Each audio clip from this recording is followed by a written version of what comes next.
I know. I just thought about it. I was like, I heard it. And I was like, oh, that's that macaroni in the pots. What's good, people?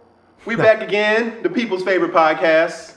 Nah, you got it. How much studio time do you spend developing this, and when do we get to see the product? Clearly not. Lord have mercy. When we do the intros. What tier you Clearly in? not. What tier you in? Oh, my God. We in here, Koala Khool. I got my lovely co-hosts, a Blue Journey, Lakeita Valon, Mr. Walkathon. Oh, I like this. copyright trademark. I like this intro. Blue Journey, Lakeita Valon. Yeah. Lakeita beautiful. Yeah. Okay, I see. That's what you call Walkathon. me. Yeah, that's not bad. I'm gonna steal that. I like that. I already. God, that made me happy today. I like You know that, what? though. The cameras are recording now, so I'm not gonna say the first thought that came to my mind. Yeah. I'm not getting in trouble with Okay, the well, I internet. lied. Yeah, I'm don't gonna have to do move it. over here. Okay, if you guys see me gag, I have an aversion. You have a virgin? I have an aversion. I have an Today's aversion. gonna be good. Oh my God. I have an aversion to yogurt, and so right now, Lakeita Valon, aka Lakeita Valon, is eating. It's AKA not even. DJ Mogul It's the Loco. smell. It's the everything. The consistency. I'm not a fan of yogurt. Just. I like it when there's my like gay ass crunchy over here stuff like in do there. it Like a again. Oh, parfait. I wanted some granola. I can do a parfait. Parfait, yeah. There has to be something other than I just didn't- slimy yogurt. I didn't have like- any granola at the house. Or when I'm old and I don't have my teeth no more, yogurt's probably gonna be the jam. The jam. The jam. That's my jam. Okay, I'm good. I'm just gonna breathe through my mouth. Hey, it's not gonna be like Right that. into the microphone. Okay, cool. So, how was everybody's week slash the first week after the winter storm? Are we all back to normal in our personal lives, or are we still? Is everything good? I mean, if somebody got a car they want to send my way, like, I'll take it. Okay, looking for a car for my co-host. Great, Koala. Man, it was good. It's been really busy since shit's been going back on. But yeah, you know. Hence the No vehicle. facts. Yeah. That's really it. Stuff got moved. Stuff got canceled, but back to the grind. It's like catching up, and then just the stuff we already had. I read somewhere in like an article or something at one point in time that the average consumer or the average American household can't take on more than like a $300 unexpected bill, like a $500 unexpected bill. And I feel like the winter storm was a perfect example of that. If you think about the money you spent behind gas, candles, food, and then like food alternatives, because you might have already had food but had to restock up because the stuff you needed electricity, and you ain't have no electricity kind of thing. And then if you're your average like 4-person household, like Shout out to Harris County for being the only county not to reimburse people's EBT. I was just about to talk about that. My mom. It's What? not that they're not reimbursing. You have to call and wait almost 2 hours to speak to someone before you are able to request the On reimbursement. the news, they were Yeah, reporting that they weren't doing it's it at all. Montgomery County and Brazoria County. Some The of only ones them, that's some of them got it reimbursing. automatically. There were 66 counties that received the automatic reimbursement, but there were some that needed to call in. But if they're not doing it anymore, that's a new development. Yeah, my mama worked for them, so she already gave us a heads up. Goddamn. But because I, lived over there first when I had my card, then I'm good. And my sister used to live in the Woodlands, and that's Montgomery, so like we straight. That's what's up. But I didn't know if you had to call. I want to ask a question in the realm of that and see how close to controversial I can get. So number one, do we all either personally have or know somebody who has used EBT or like used social services for food and stuff like that? Yes? Yeah. Yeah. Okay, cool. So with that being said, do we feel like that as a social service is important? Like this is something the government should definitely have in place to have for people XYZ, or is it kind of pointless if in the midst of us, in the midst of the government giving the people food, not having a track or a like plan of attack to get the people back to being able to take care of themselves in regards to food?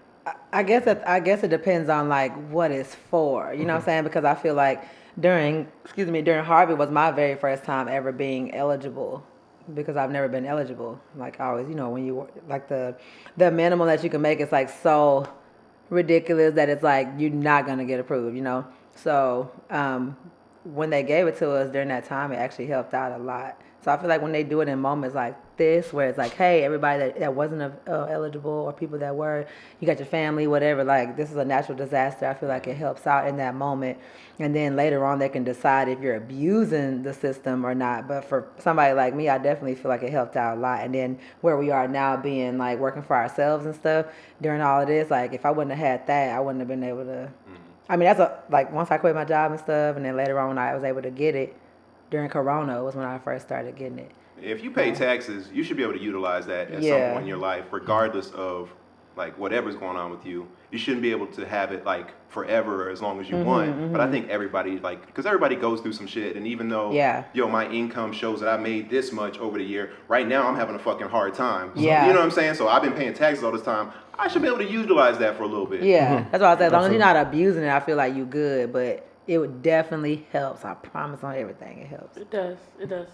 I agree. I'm thankful. I can't. I would say the first social service that I've used now, well, the second social service, the one time I used a social service prior to unemployment, which is what I have right now, is I did have a food drop happen, but it was specifically during the coronavirus, and it was while I had COVID. So I was at a point where I was so physically fatigued, I was incapable of like leaving my home and feeling like I could safely move about to get my own resources. So I understand that. But I guess my question is, I'm ignorant. Let's treat me like I don't know. Like in regards to unemployment, I know like you have a set amount of funds. Like, for however many times you can get it in this period of time, this is the amount of unemployment money and resources that's available to you. How does it work with EBT? Well, with the unemployment, that only works when you get the unemployment from a job you lost. Right, because but they've if you been have paying the into it and so disaster forth, so. unemployment, there's no limit. Okay. Like I have disaster unemployment because of like Corona. Since I work for myself, because of Corona, like stopping me from being able to go get gigs and stuff. So because I don't have a job that I was able to file on there, saying like, hey, this is how much I was making. They just basically gauge like how much were you making when you had your gigs and stuff. And then from that, they decide how much they're going to give you. But it's no cap. But I know my sister, she lost her job due to that. Yeah. And then they just figured out how much she made, and they just gave her that. So that's why they give y'all like this is your amount. And if you use it all in this amount of months, like that's it, type thing. But Keto, are you connected to the Wi-Fi? So I looked it up, right? According to hhs.texas.gov, if you are between the ages of 18 and 49, you can only receive SNAP for 3 months in a 3-year period if you have no children. So it could be longer if you work at least 20 hours a week. They gave me that shit for 6 months. They gave me like $100 a month. But were you on the work program? Like, were you a part of the... shit. No, shit. I told him, I said, I just started my own business, quit my job. I just broke it down for her. I told him exactly what was going on. She's like, all right, well, let me just plug in little numbers. And she's like, all right, well, you qualify for this much. It was $120 a month, something like that. Yeah, that's a decent without amount of money, though, without if you freeze it and Corona, everything else like that. I mean, I guess, but we grown. Like, No, I mean, well, you got to think about it. That amount of money was allotted specifically just for him as a single person household. Yes. You know what I'm saying? I don't even think that would have included your dog or your any pets or anything else like that. So you take $120, you can buzz down a significant amount I of didn't chicken. even think about throwing chicken Theo leg in that quarters. bitch. I got this big ass dog over here, bro. They don't care. I try to do that with my dogs. They don't care. They're like, yeah, You human. got a social security number for that dog? Yeah, exactly. No, for real. He act like he got one. Man, that's what I was saying. I was like, man, can I put Melon yeah, Paris on there? I know. Shout out to my dog Paris. It's her birthday today. What's up, baby? Hey. She's 7. My baby's 7. All right, sorry. Okay. He said dog. So I was gonna say that. Okay, so but like $120. If I really got into a grocery store and I was like, I'm gonna make every dollar of this stretch, I could probably plan out 3 weeks worth of food.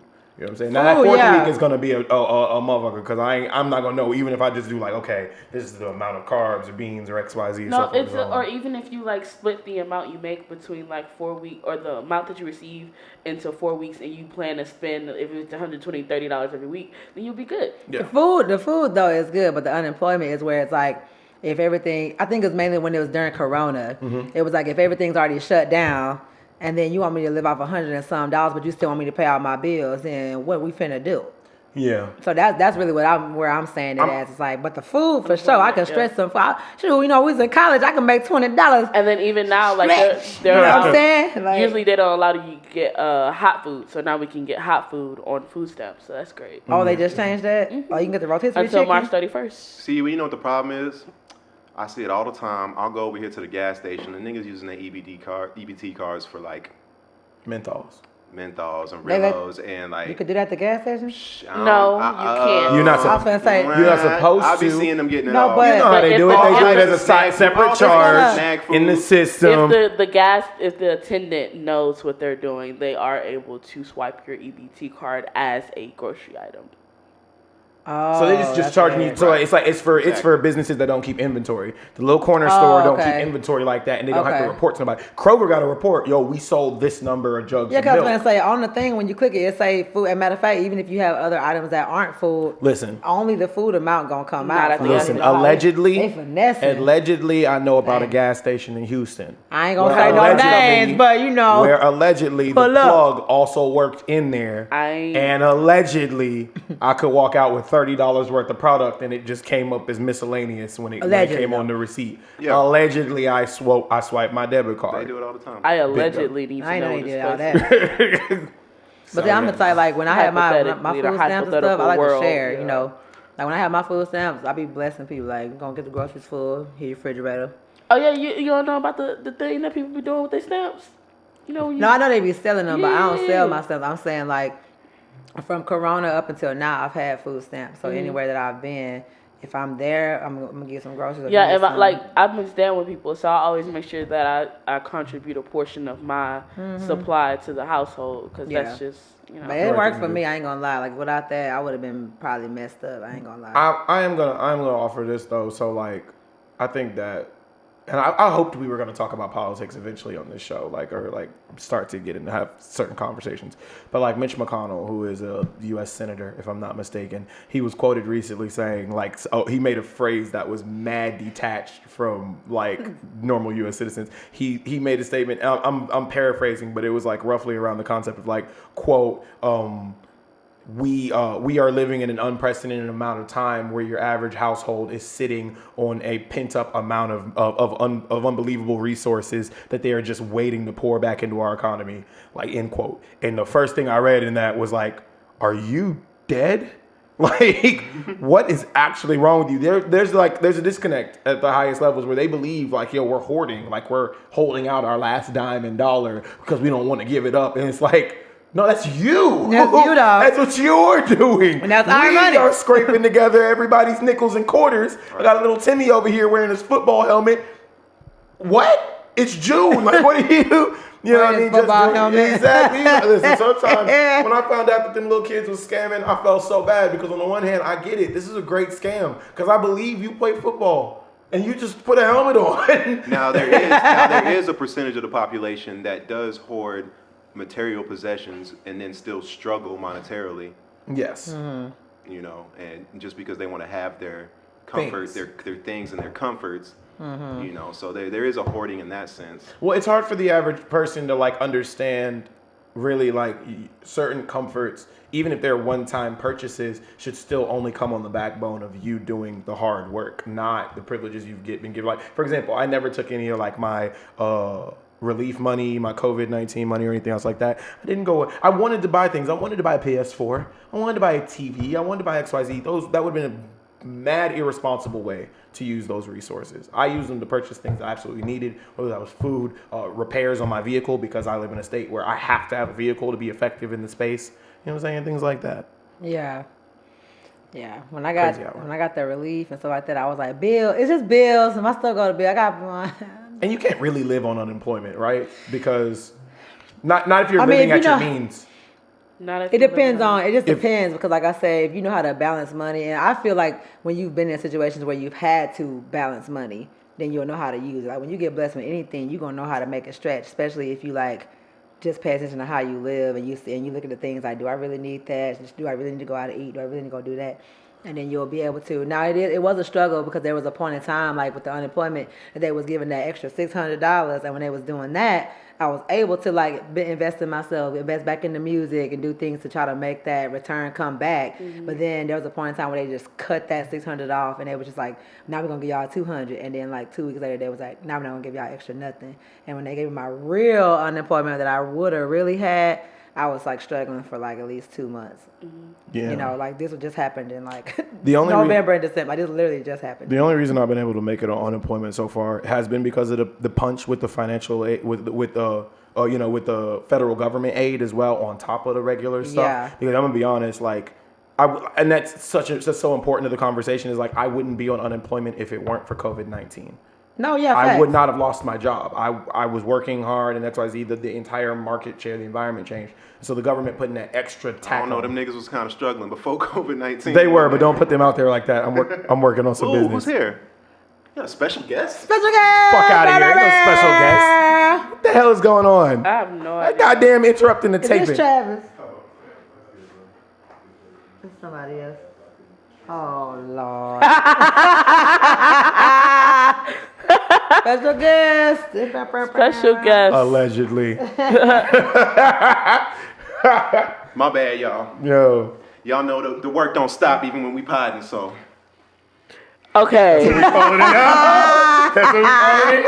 Calling it work. Everybody goes, Work don't stop. Damn, that's work funny don't shit. stop. God, That's dog. funny shit. I ain't even gonna But I hold you. will say, like, that junk did help. I feel like it was a blessing in disguise, to be honest. Like, I never would have thought that I would have been able to be blessed to be like, dang, everything is closed, but I get some money for it, and then I get to, like, reinvest in myself and take time to create and get back into my craft. And then later on, it was like, what are y'all trying to do? One of these is my car note. Yeah. Yeah. And then, like, then they came back, and I was like, we back, baby. The Like, only- I feel so much better. I feel better because I'm like, I don't feel like I owe nobody nothing on Yeah. some like, no, that money I was paying into the system same as everybody else. Yeah. So those resources should be allotted to me, especially under the given circumstances. And also it's like, I don't want to say I'm vacationing on it, but I'm not. That's the game they try to get you on in unemployment specifically, is like, just find another job, just find another job. No, I'm not about to just marry myself to something that I hate or XYZ. I'm going to go find the right job in my field. And if that takes a few more weeks or a few more payments over just some little tiddlywink, it's like, well, it pays you the same amount of money. It's not the point. It's Yeah. not the point at all, because when I'm stuck there, then I'm going to stop being able to run around and go find my alternative. Yeah. So I might as well take this time, not leisurely so, but take this time responsibly so to find my alternative. And they ain't even hiring. Like, I applied to so many jobs during those months. Like, I literally had so many interviews, so many of them telling they're going to push me to the second interview and all that. And they're supposed to hit me back up in January after the holidays and all that. Ain't nobody calling. The pandemic's still going on because we got crazy stuff still happening every single month. So it's just like, It's crazy though, cause I got a cousin that just moved out here, and this motherfucker got 2 jobs. I'm like, how the fuck did you do that? Nigga, I've been here for a whole year and I couldn't get no work. Some people are better at getting jobs. Some people are hustlers like that. And in that that has regard. nothing to do with like you're not good at getting a job. Yeah, Some yeah. people just like know where to look for the jobs, and they're like, you know what I'm saying? They just really like know. Well, like, how to and get too, them. they probably It's a don't skill. care. They probably also Yeah. are like on a thing too where it's like, long as I got a job, I'm good. And I know Yeah, I was on and that. I'm Like not- years ago, I was on that. Like I would have 2-3 jobs at the same time. I'm not here for working that. them. But then Yeah, like, now I never. but where we are, Never did that. I was like, you never had what? 2-3 jobs. I had 2 jobs. I was pregnant, and then I couldn't do it. I have. Like I wouldn't leave them. Like I stayed with them, but I would have them at the same time because I felt like this ain't promise, and if I can make some more and have a savings, like it was kind of like that. Yeah, But, like, no, now I feel you. where we are, I don't want to do anything that is not going to benefit what I'm trying to do. Right. So like for me, even though it seems like, well, no, you just need, like people will try to tell you like, nah, but this is a job though. But my mental health and like the way I feel is important to me, more important to me now. I can't imagine like sitting 8 hours and working for someone else and not being able. And they should have never That's the let me. only reason. myself. That's the only reason I was able to survive my job, was because specifically it was a get up and go job. I spent at least 60% of the day, so 55% of the day moving about the city to complete my task, and not on some I'm in a truck like an Amazon driver. By the way, shout out to all the Amazon drivers out there. Certainly no shade. I'm just saying, not like Some of y'all I'm in ain't a shit. vehicle. Whoa. Some of y'all ain't shit. Whoa. He said, certainly no shade. I didn't know shade, but Koala doubled down. I've been Shade tree over here, baby. I'm seeing the videos of y'all throwing packages and doing all types of fuckery. Come That's on now. UPS. Whoa. DHL out here acting up. They done switched up. Hey, I just want to say I appreciate DHL all would y'all. do a drive-by on your Toss this ass. shit out the window. You be like, did y'all see that? Laying in the neighbor yard. Shit, call them, nigga. I had him one time. Oh, man, my let me tell you. One time, I needed something so bad. And I was waiting all day. It was supposed to come this day. All day. I needed it so bad, I left my fucking front door open and just had the motherfucking thing. They had the nerve to say they delivered that package. Never came to the shit. Never came to the door. And then there's nothing you could do. It's like your word against theirs. Oh, I mean, no. So, Amazon they never did me resent like it, that. but the point is like I needed it like that day. You needed it that I day. needed it that day, and them motherfuckers. 2 days shipping my ass. All pissed off. Yeah, because they be Hell trying to of like that. make their quotas or whatever, and so they'll say that your shit's delivered, and that shit'll never show up. Niggas do better that took too. that shit home. But before they delivered, they'll say delivered, and then they ain't even there Maybe. yet. And you like That's what I know that happened. where? That has happened to me. That's where I annoying. check online, I be like, yeah. Jeff Bezos, if you're listening, we need you to Get your address shit this. together. We need you to address this. If we need to get robots out here taking these jobs, then the drone drops finna start happening. yeah, go ahead and give me a drone to drop The my shit drone off. drops. Yeah, just drop it by my door. Mhm. Niggas gonna be like, oh shit, I supposed to. It's in my Like, backyard. you still gonna have a nigga. It's on the roof. tryna- Joe How Biden was much- in town. You know that? I heard. Joe Biden? You Yeah. go see him? No. Go see I who mean, for you what. talking about getting a vaccine and shit. He was out there with the people getting the vaccines and shit. Good for Joe. Yeah, he was out here. Good for Joe. How long am I supposed to wait for a new president to do his job? Because I'm dying out here. He's got to get into a second term before he starts he doing his actually job? start doing shit. What? Oh, I'd never voted for this fool. I'd let Trump keep running it because at least in the midst of that foolishness. Oh no. No, I mean I've actually been contemplating this heavily because like the internet's killing this man Joe. He's taking pictures and he's moving around doing presidential stuff and there's like where did I have my stimulus, Joe? Joe, I said, and I get it. That's like they said the that lowest man. common denominator. Just worried about their stuff. Boom. Yeah. They said that Saying mug the N coming. word and saying the N word. Joe Biden. He's still saying the N word. Still. Oh, this is still going. He's been caught a couple of times let it saying go the now. N word. Negro. Because there's a difference between when you say Negro and when you He's say in the middle nigger. of giving some type of Nigger. speech. He's in the middle of giving some type of COVID speech, and he says, "We're eager," and he stutters over the word "eager" a couple of times, and then the word like "nigger" comes out like. And he showed it to me. I was like, what? And but it was like so like it didn't really seem to I go need with to the say- stutter. They were trying to blame it on the stutter, but it was like a eager. Nigger, like I don't know, it was just really That weird. nigga made a whole sentence. The nigga said, nigger here, next. Yes. I was like, damn. Nigga said, nigger here, next. Like, that's some shit. Nigga here, next. Wow, Next. that's crazy. But he's Next really bad nigga. at talking. Like He is bad at talking. Now he's not the horrible. most eloquent. Like I'd be questioning his mental. He'll never status. be a Barack. I'll give you that. Like you don't. You'll never. He might have been like 30, 40 years ago, but this man's so old. Like, come on. Yeah, no, he's Barack so gonna be stuttering when he's that age. Nah, not too much on Obama. Joe Biden is old. Yeah. Everybody was How old on. is Joe Biden? How old is Joe Biden? Joe's in his 70s and on his way out. Damn. Nah, on his way out. But was like, damn. God. Oh my God. Oh, Barack is what, knocking on 50? No, he's My black don't closer to crack. 60 Y'all now. not. Really? Yeah, We he's ain't older. gonna worry He's about- older than my dad. I got some old players in my family that talk better than Biden ass. So Biden is 78 years old. Yeah, 78 78. years old. President? He's past the But y'all's gonna life do the same expectancy. thing to Bernie Sanders, and he actually gave a damn about us. So stop it. I ain't saying Not all these old men are the same. They just John McCain outlived the time that we would have had a problem. Now that being said, Lil Arm he later McCain. got cancer. I wouldn't have preferred a got cancer cancer? president. Yes, he died from cancer. Joe McCain died. John McCain. John McCain. Joe. This little arm nigga. That's what Sarah Barack Palin. Obama is 59. That's what we're talking about, right? John McCain. He had the little arms and he was with Sarah Palin. He's from Arizona, the one state that Trump shouldn't have disrespected because he lost those electoral Y'all remember votes. all them people talking about on the internet when it was like little arm McCain and he had little arms. Don't do that. That I man, know that nigga that was man was dead. a war vet. Y'all show some damn respect. Man, whatever. I didn't know that nigga was dead. My bad, dog. Stop saying it. I didn't know that nigga A was war dead. vet or a war criminal? I ain't gonna talk about it like that. I'm just here to make faces. My bad, dog. I'm just here to make faces. You know what I'm saying? I ain't know you was I guess it dead. depends on which side you're asking.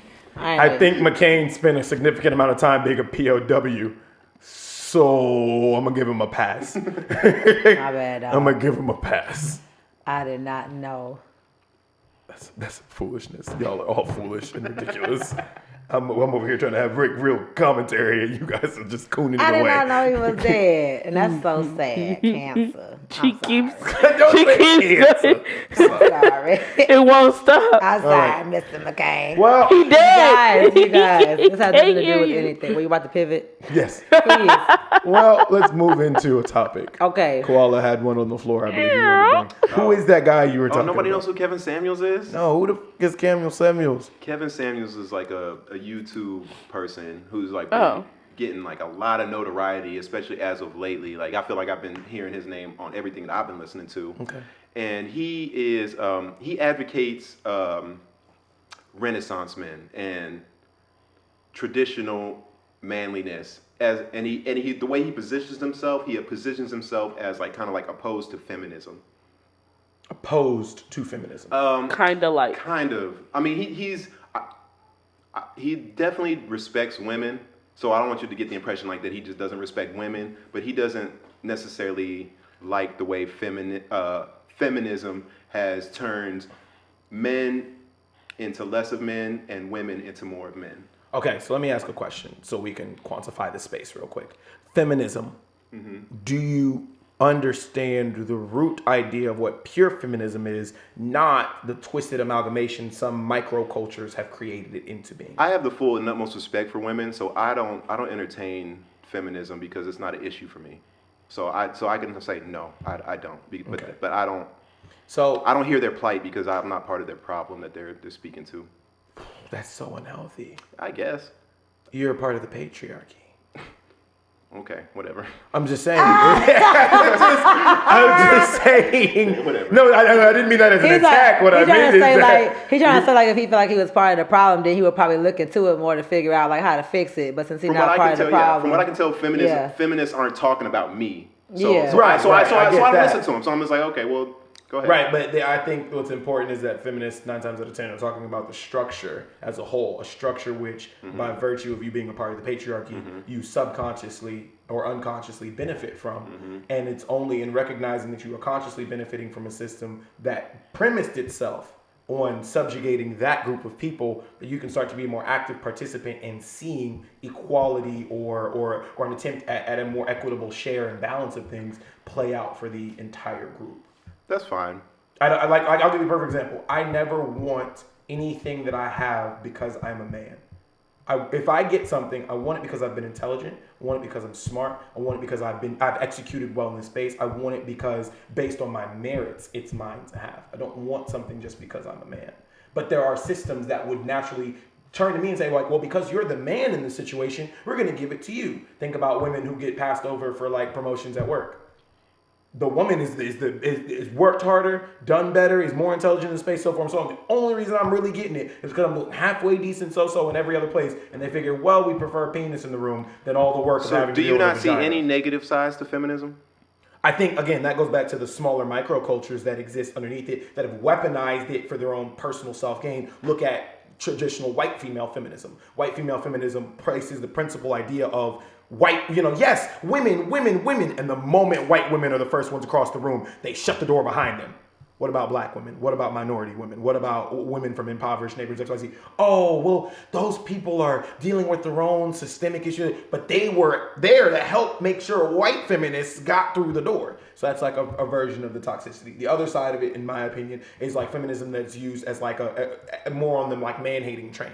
So it's like, because of feminism and because of me woman, fuck man, fuck man. That's a dangerous. and that's one I can't get behind. Now, fuck man, I can get behind, but not fuck man. You know what I'm saying? Y'all tripping. So we have an understanding. So you know what I'm saying? I do. The root of this, I'm wanting to focus the conversation on is that feminism, in its pure form, is the look for or the seeking of equitable opportunity like equality for women across the board in all spaces, socially, professionally, and XYZ. That they are not being considered second fiddle. They are being viewed on their independent merit as man at the same time as being viewed in his independent merit, and for the non-binary who play in this. And honestly, that's where I be tapping out. That's the root of I ain't feminism. no feminist, but I be tapping out. So with that being said, back to your Renaissance man conversation. He feels like we should be in a more traditional structure. And he just believes he believes in what is. And he doesn't necessarily fight what is. Okay. As opposed to what we all want it to be. Whether you're a man or a woman. He just addresses what it is in the world and how things are. Perfect example, and Blue, this is going to be an interesting topic for to bring up with you. He has a very interesting take on single mothers.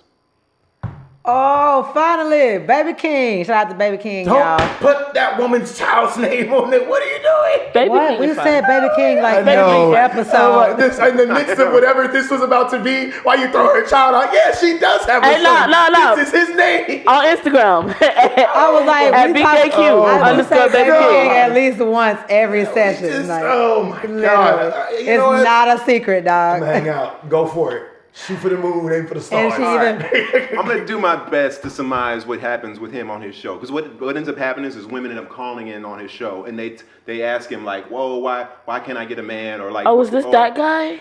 With the glasses that sits in the chair in his house against the white wall? Yes. Wow. Against the white wall? So say a single mother calls in and she says, I deserve what he refers to as a high value man. So that's a man that has his shit all the way together. You know, fit, you know what I'm saying, got the money taken care of. He has a mental health. He has a career all the way together. Okay. Do I need to repeat that one more time? Or do we understand what I mean by when I say a high value man and being all the way together? Give it, what's the... So, these single mothers will call in and be like, I deserve this and this. And he'll be like, okay, well, let me ask you a question.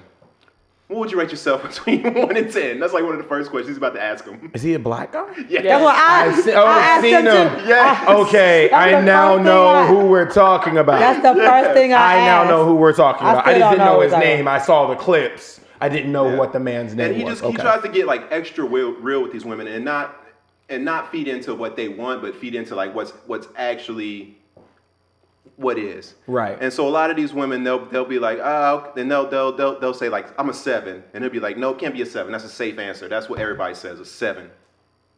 You know what I'm saying? So he'll make them break themselves down. He makes people critique themselves, and then he'll break it down. And a lot of these women, they'll end up getting upset, and then they'll be like, well, I would do this, but there's all these fuck niggas and all this, and then all of a sudden he'll be like, whoa, let's not go there, because if you want to go there, we can go there. And if they persist with like that type of attitude, He'll go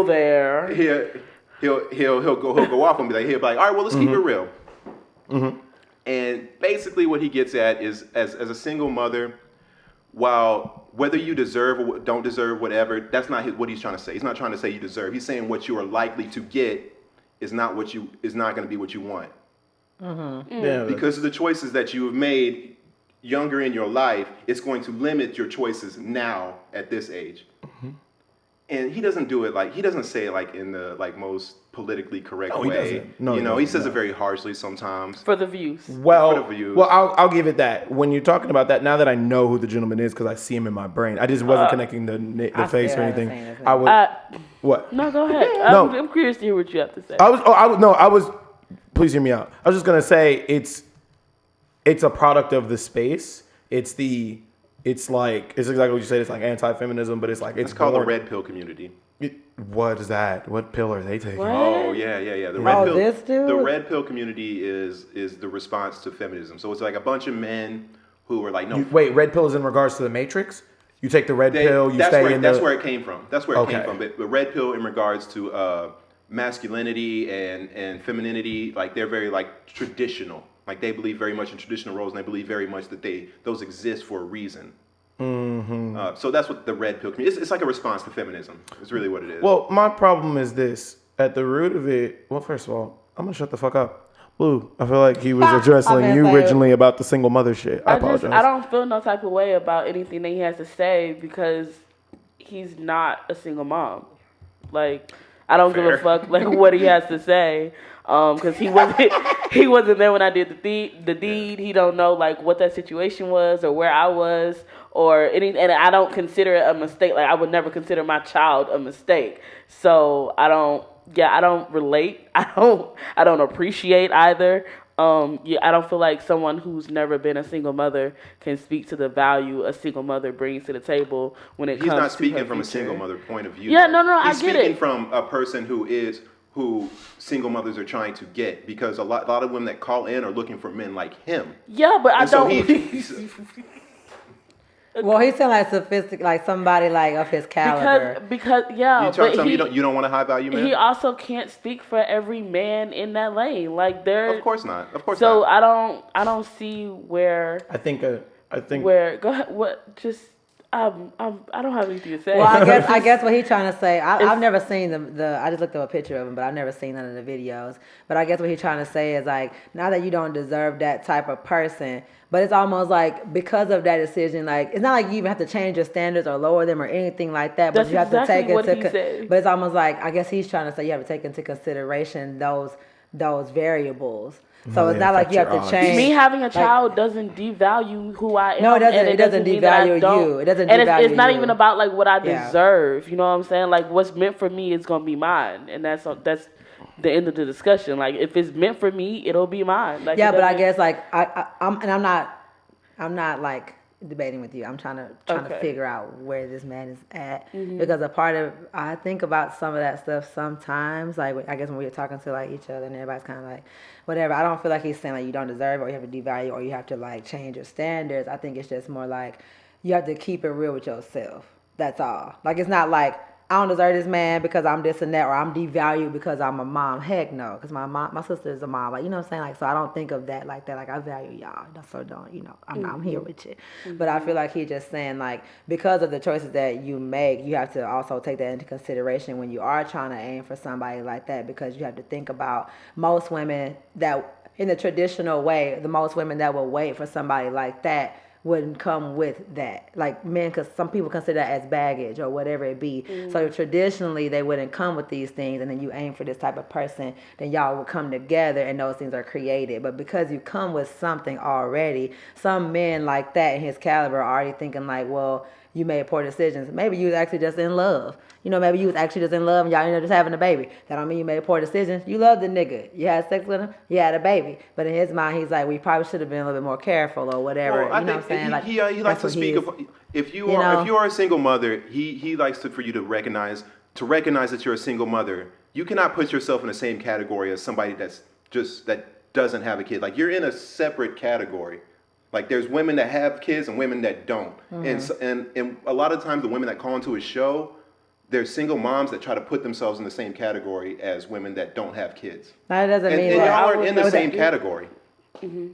Y'all have two totally. I think Blue knows that. Two. Yeah, you know. Yeah. That's why we not. That's why we just talking. Yeah. I was like, Blue knows. You know what I'm saying? Like y'all have two different like.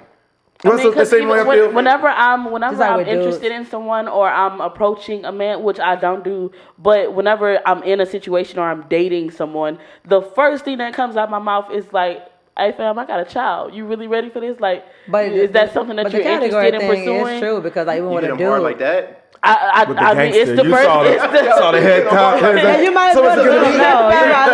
Yeah, I'm I ain't gonna like, hide it. nah, because you have women who will like hide the shit and be like, "Well, I'm not gonna tell him till like the third or fourth day." Nah, if you're gonna invest in me, then you're gonna know what you're gonna I've get. had that happen. Like, nah, trying to get on a date, she said, excuse "Ooh, me. I need to find a babysitter." It's I said, "What?" Oh, Yeah, nah, I'm straight out the gate. I Hey, thought what's you up? knew. I thought you knew. No. I thought you knew, nigga.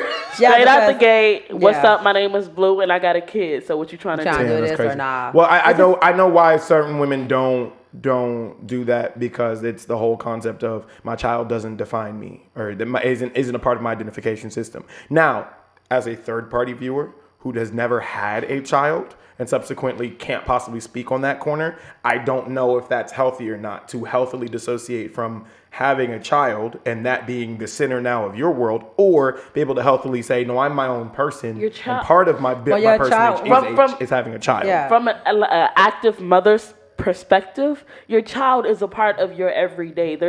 I can't imagine a world where I separate myself from my child. Now, I do know that I stand as a woman and then also as a mother. Like I have things that I do as a woman, and then I have things that I do as a mother that I wouldn't necessarily do around my child or would do around my child. That's different. But I wouldn't go into building a relationship with somebody or even imagining a future with somebody and not include my child in that. Because you have to, like, that has to be something that is brought on the table, and there's no need for us to even continue having a conversation if you're not going to include my child. Like, what the fuck? No, that's facts. I also want to touch on the concept of, we keep using the phrase high value man. I think that is a very subjective term. High value deemed by society, sure, it would be all of the classic accoutrements. No, high value is in terms to you whatever your goals are in life. You have goals, one, you're working towards them or you're achieving them. Like, high value has to do with, like, having your shit together. Like, it doesn't necessarily have to do with like a certain amount of money. But that's a subjective experience. I don't think because so. Here's my thing. I'll give you a perfect example. On my side of the table, right? Traditionally speaking, I've had the opportunity to be around what would be considered very traditionally high value women. Very highly educated, going into emerging fields, strong family relations. Hell, this is a no slight on anybody, but there are situations where the concept of a high value woman is just a woman who hasn't been taken advantage of. And so she comes to the table with a clear mindset about even dating and so forth and so on. But I would 1000% choose a woman whose mental health is stable and she's in a good place and everything else like that. Now what? whose mindset is in a good place and so forth and so on, as opposed to feeling like she needs all these traditional education markers and stuff like that. Because I've been around those women and recognized, oh, you may look great on paper, but as a human being, you are very far from put together. High value is simple. It's like the equity is you as a person and like pretty much low baggage. Well, everybody comes into situations a with baggage. high value man for me is gonna accept me and my child. Right, as we should. Now, how do you feel if we started dating or whatever? Like, or would you expect me like to take care of your son? The fuck? Is that my? I would expect for you to treat my child as family. As my own kid. If we're together and we're dating or married. Well, we could just start off with dating because I don't think you would get to a point where you would want to marry him if he wasn't already acting in accordance. In dating, I would expect that my partner would act as a role model for my child. Role model, but he don't have to be daddy, right? No. I don't expect. My child has a father. Okay. He has a father. If he's not. What if he didn't? If he didn't have a father, I still wouldn't expect my dating partner to fulfill that father figure role for my child, not as my partner. Now we married, that's something different, because then you're choosing to be a part of my family, and my family includes my child, and then at that point you're adopting him into your home, you're welcoming him. That's different. It's like he's dating, not your responsibility. It's like he's not your responsibility in the dating phase, but at the same time I expect you to respect him like as my child or as a child, and to show him man, I guess, I don't know, I don't want to say manly because that just sounds role model. To set a good example. Model, just so you're not looking example. Like, so you're not necessarily looking for a man that could take care of like you and your kid. You're just looking for somebody that could take care of themselves. Or what are you looking for? I'm capable of taking care of myself and my child. I'm looking for a partner, somebody to build with, somebody to grow with. I'm not looking for nobody to take care of me. If I wanted that, I'd give me a little sugar daddy. And I've had a couple options, and I've passed up on those because I know what I want. They be on the Instagram, heavy boys. Not even on Instagram. These old white men, they come up in there talking about $500 a week, no sex, just talking, and I was like, dang, this sounds I'll be meeting them in person. I know a girl on my Instagram right now, and when I seen her pop up with this pale white man, I knew what it was, and I stayed out the way. Now, see, if y'all find out that one of them is legit, he paid her bills.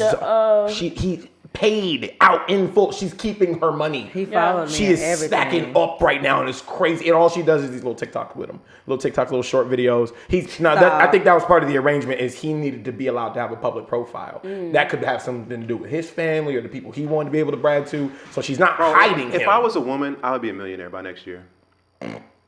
It's possible, but I'd be scared. No, I would be a millionaire by next year if I was a woman. It's about on your OnlyFans. Just tricking everybody. I would be. I ain't no trick. You a scam.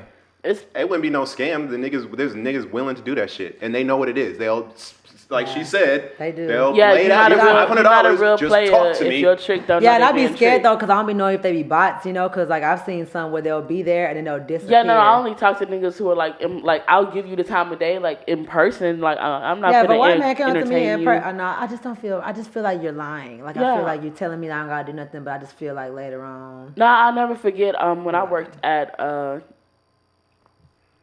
job. There was this guy. Please sit back. 46. At a job.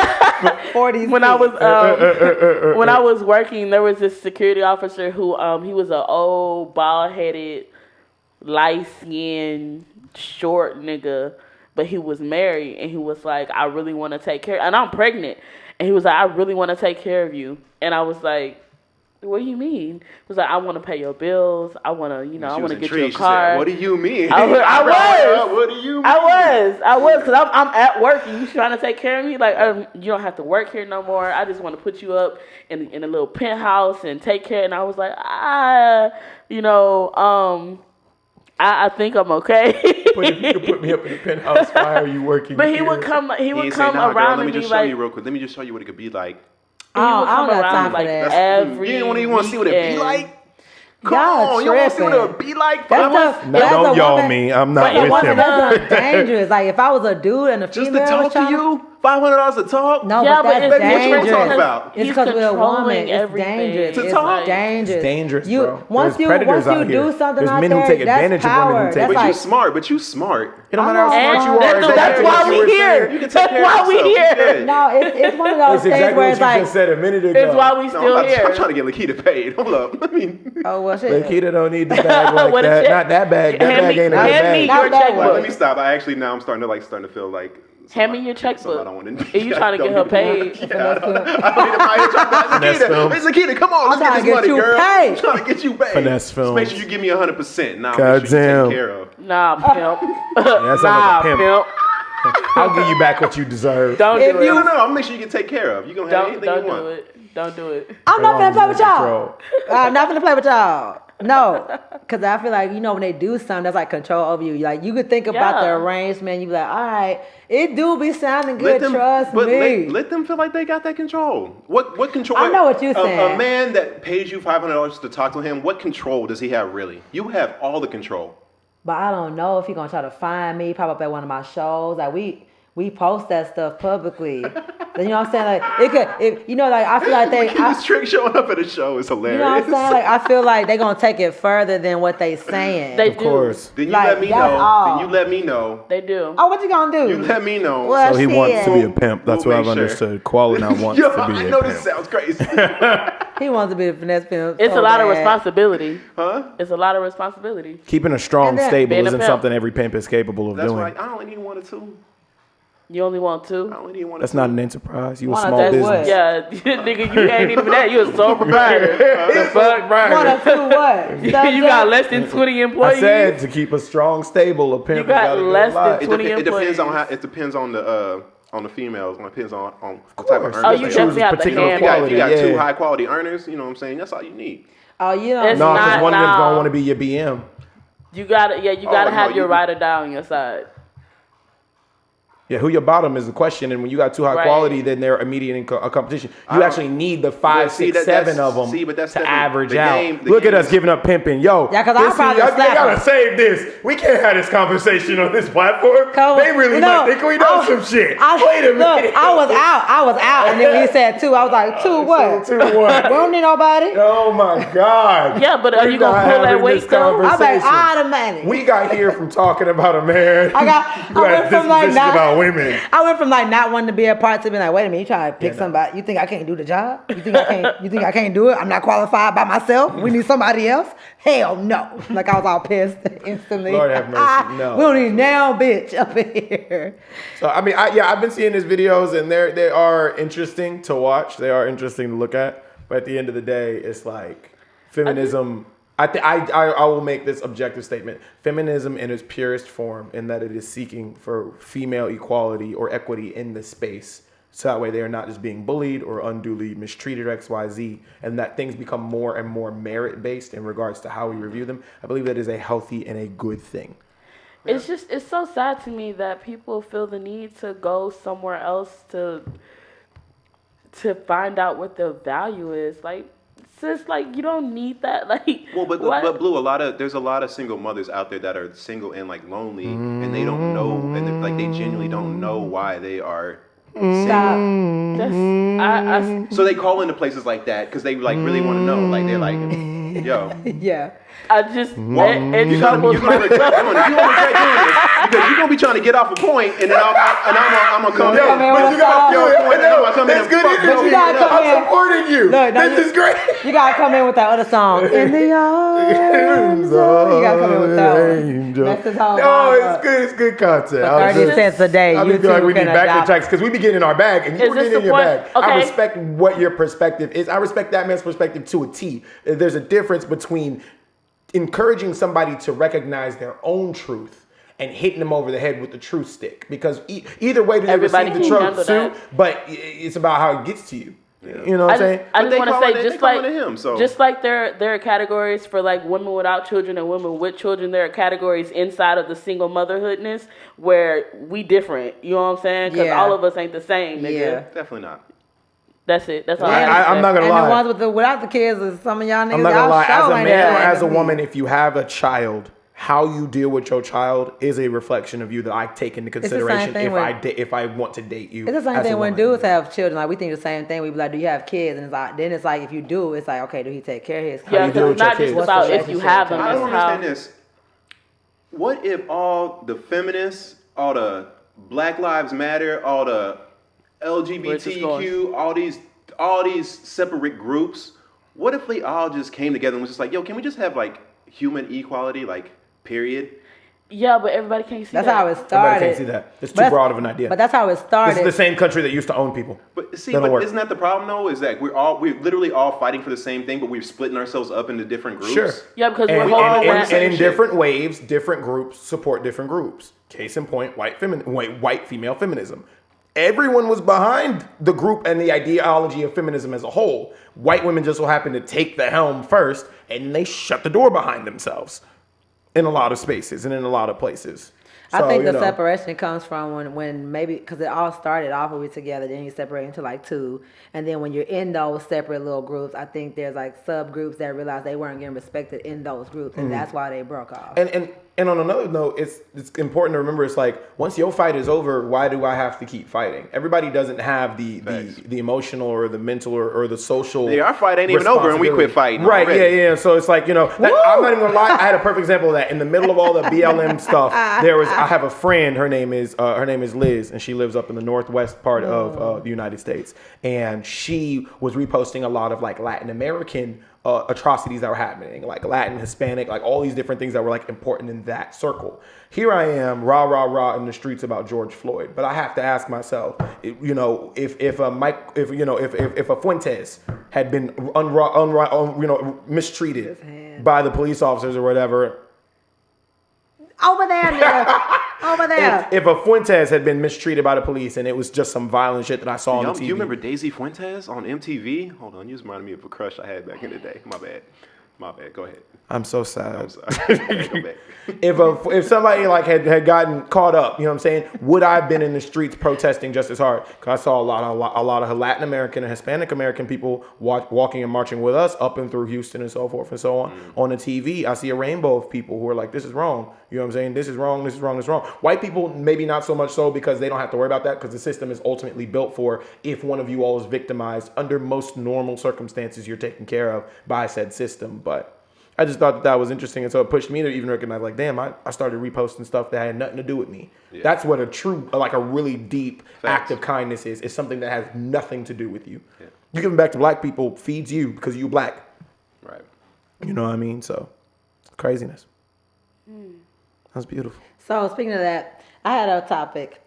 Did you guys? There was an episode that just came out of the 85 South show. Love those guys. And Music Soul Child is on there. Yes, and I literally was just talking about him a couple days ago, and then I saw it on my thing. So one of the things that he talked about on there is like the reason why he disappeared is just because he just went into his little bubble because he feels like the world isn't really ready for like his like, because he's on some stuff where he wants to create personas in the music industry the same way that you would do like if you did different roles in a movie. He was like, movie people do it. They get to go play different roles. So trapped in the closet?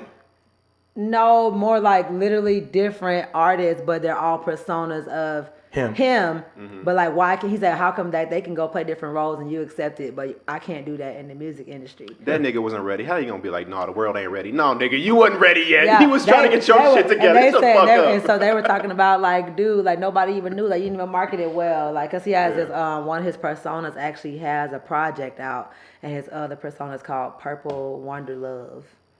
I know, I looked it up. It actually sounds like, I looked up the music and it sounds like what The Weeknd is. Yeah. And I was like, oh my God, if he would have marketed this properly, like one of the songs literally sounds exactly like The Weeknd. And I'm like, it's in 2015. Yeah. So I wanted to ask y'all, if y'all had to choose and make different personas, what would they be, or what would their names be? What kind of style of music, like what would it be? First of all, Music Soul Child was very intelligent for recognizing something, and that's that as an artist, you have to make a separate persona if you want to explore different genres of music almost, because your fan base is so crazy, like that most of the time if you try to like do a new sound, your fan base is gonna fucking kill you and be like, no, motherfucker, yes. We want the sound that we want. We love this sound. And that's what he said too. Or you need to be ready to take that dip in quality and that dip in engagement from your audience. I think the three best examples for that are Tyler the Creator, Kanye West, and not Kendrick Lamar, Childish Gambino. You know what I'm saying? Because it's like Childish Gambino completely genre shifted, went away from entire rap into now R&B soul. Kanye West, Jesus Christ. What was it? You know the one I'm talking about, Heartbreak. 808s and Heartbreak. That was the genre switch. shift. That was the switch, yeah. The meanest switch. Because even My Beautiful Dark Twisted Fantasy being a perfect album, it was a perfect rap album. It was a perfect hip hop album. And then, of course, with Tyler the Creator, you have Cherry Bomb as his major kind of twist. He went away from the shock value rap and got into more XYZ. So, like, if you're ready to do that, you can, but everybody's career not built to take that hit. Some people, like MGK. Machine Gun Kelly, he was a rapper and everything else like that. Now he does alternative rock. I really haven't heard too much about him. But he's doing what he wants to do, and shout out to him. Yeah, and movies. Yeah, because he was saying that's mainly the issue. Like, all he wanted to do was just create music. And he feels like people keep trying to, like, put it in a box where, like, no, we want the buddy, we want love, we want, you know, all this cookout music, all the love songs used to play or whatever. And he's like, yeah, but that stuff's still there. So if you want that music, Soul Child, just listen to it. I think it's always important to do both. Even like either that or from the origin, you teach your audience that you are going to do whatever you want to do, but you have to start off there. You can't end up there. So if you had to choose a different persona, what would a weird ass name be? And then what kind of music would you do and why? The music I would probably do, I would do alt rock. I would be in a part of a band. I would be a part of like an alternative rock band and would just be the vocalist. What color your hair gonna be? Green and blonde. Nice. Oh, he's thought about that. Yeah. What's your first piercing gonna be? It's gonna be my Targus. Your what? Your what? Oh, okay. Yeah. Gotcha. My Targus. I didn't know that's what that's called. I believe so. What color you either that or I would get a crossbar. Oh, industrial? Yeah. Should definitely get one. Paint your nails? Welcome to the club, Brad. Maybe Black. 1 or 2 accent nails. I actually had my nails painted before. Loved it. Was an amazing experience. However, I could not psychologically get over the fact that now I was very concerned about chipping my nails. And so then I became very effeminate about my movements. I didn't like that. It didn't mesh with my expression of masculinity. So I wore them for 3 days. Tends to be what happens when you do girl shit. It's not. Nail polish He's can like, be it's not girl girl things if you shit. wanted to do. I didn't feel any less of a man. I just started to be more considerate of my hands. I just You recognized just I let felt my more hand. feminine. You didn't feel less of a man. You I felt moved in a feminine. more feminine fashion because I think women understand that when you got new nails, you kind of reach. I don't the like thing. these shits. You reach a Oh, no, little I'm gonna get different. mine redone. And they weren't don't. press-ons or anything, and they were my actual nail that had been painted, but I was worried about the chipping. What would your name be? What my name be? Sprint. I'm sorry.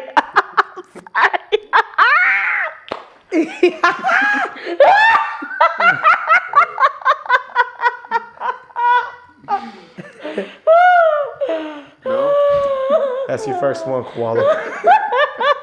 I'm gonna let it rock. That's your great. first one. That's You can great. find somebody else to drive you around, motherfucker. I put gas in your car. Yeah, shit. She said, I put gas in your car. Sent the whole She's all shot. siphon me my gas, nigga. She's outside siphoning gas. Since you don't want to take me nowhere, you Take that ain't 87. moving. Yeah, take that 87 with you. Fuck out here. That's that level of crazy y'all been looking for.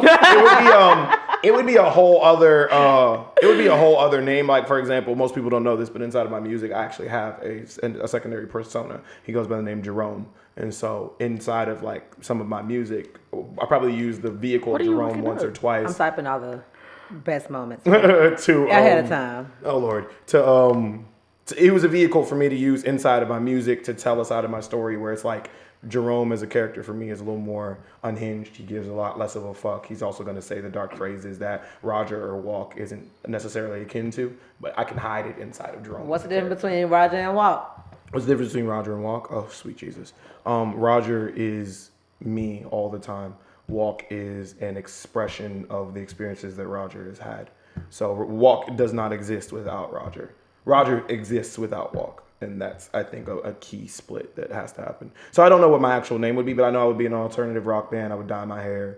I wouldn't be quite screamo, but I would rap in a traditional alt rock and stuff like that. Would absolutely love it. Oh my God. I have songs. I've written alternative rock songs, but I don't have the voice for it. So fun stuff. Blue? Blue would be red. Blue. Here we go. Men again. Y'all dog. I don't know if you heard. So heard my other persona is a white tee. A whitey. Tea. Ain't Like that- a white oh, tee. shit. I was finna send a shot. I'm gonna chill. I was finna send a shot. A whitey. You know, with the shot, yo. Like a white tee. I was finna turn on your It's spelled bitch. I love It's you, spelled man. similar to a Blu J, but it's Y. It's WHY, and then the capital letter Does this T. persona happen to be more ratchet than Oh, than why? regular Like Blue? question mark why? Like why? Please don't Like, Yeah, but YT? it's AYT. Yeah, that's how it's spelled. Yes, that's how it's Tell spelled. me what the hell this is. This is just where I don't know if ratchet is the right word. hood But nigga. definitely a more hood Unhinged. what? The hood nigga. No, not really hood. Just Unhinged. not unhinged. Just more, just like I'm just thinking about niggas in white tees, so I'm just like, yo. Am I right? White tee. That's why I said white tea. Like White tee. we finna be over there. No. I just feel like the color white is looked at to be so Pure. so pure, and I don't want to be pure. And you want to mess it up. I do. Leave me and white alone. I do. I love white. I want to Is white be a color? freaky, nasty. It's the absence of color that is a Yes. color by technicality, yes. So it's just gonna be, the freaky, the nasty, about that, but okay. the vagina You'll have song, it. all of that, everything. Yes. No context. No No, I was context. answering Koala's. Y'all doing that. I know. No, I We were know. having to, That's why I was like, you guys, we've been doing so good. Oh my God. No, we That's haven't. cool. Let's stop lying to ourselves. Maybe then we'll actually get to where we're supposed to be. Y'all ain't. I swear I be An looking at awful the screen. job. I'm like, they're not even looking at me. I'm just gonna. Yeah. So like she, A white tee. all white everything. I'm thinking about a white fro. A rebel purist. Yes. Absolutely. That is who a white tee is, and I already have everything set up to make it happen. I'm just In real life. in real life. my Lord. I'm creating content for it to Then when you market gonna do it and some skits? everything.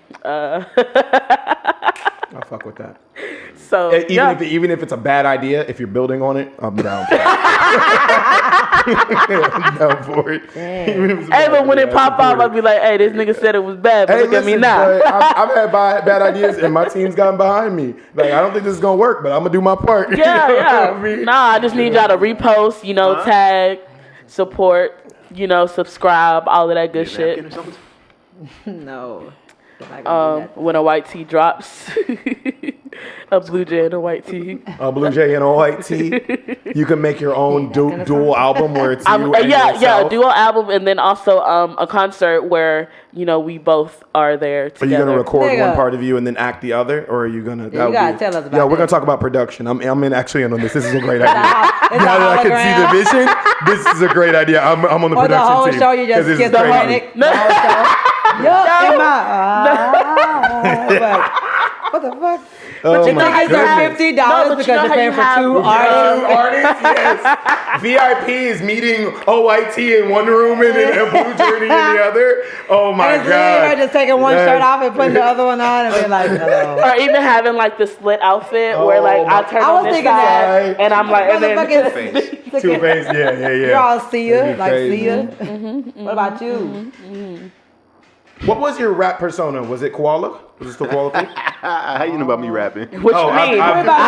What you don't think I did my homework, fam? Because he don't be doing his. I do my homework, man. I hit him up. Been into. Hey, when I hit you up and I asked you what the name of your song was that you was rapping on, and you texted to me, I didn't realize that what you were texting me was the name of the song. So I didn't come across it until I heard the song again. I was like, oh, that's the name of the song. I just started looking you up. I was like, And I was like, why do people do that? And I was like, what? When I started doing studio work with you, I looked at your old work. If you ain't posting shit that you have out there, someone got offended because I didn't look them up when I met them. I was like, oh, you didn't know I had a website? Nah, nigga, I know you in person. The fuck I need to look at your website. Doing your homework is always optional in space. But I feel like if I'm gonna be in this space more and I don't know about you, then I'm just kind of like, well, he didn't say nothing, so let me just look at it. And I'm not offended when other people don't do their homework because you don't, what you eat don't make me shit and who you fuck don't make me come. I'm good.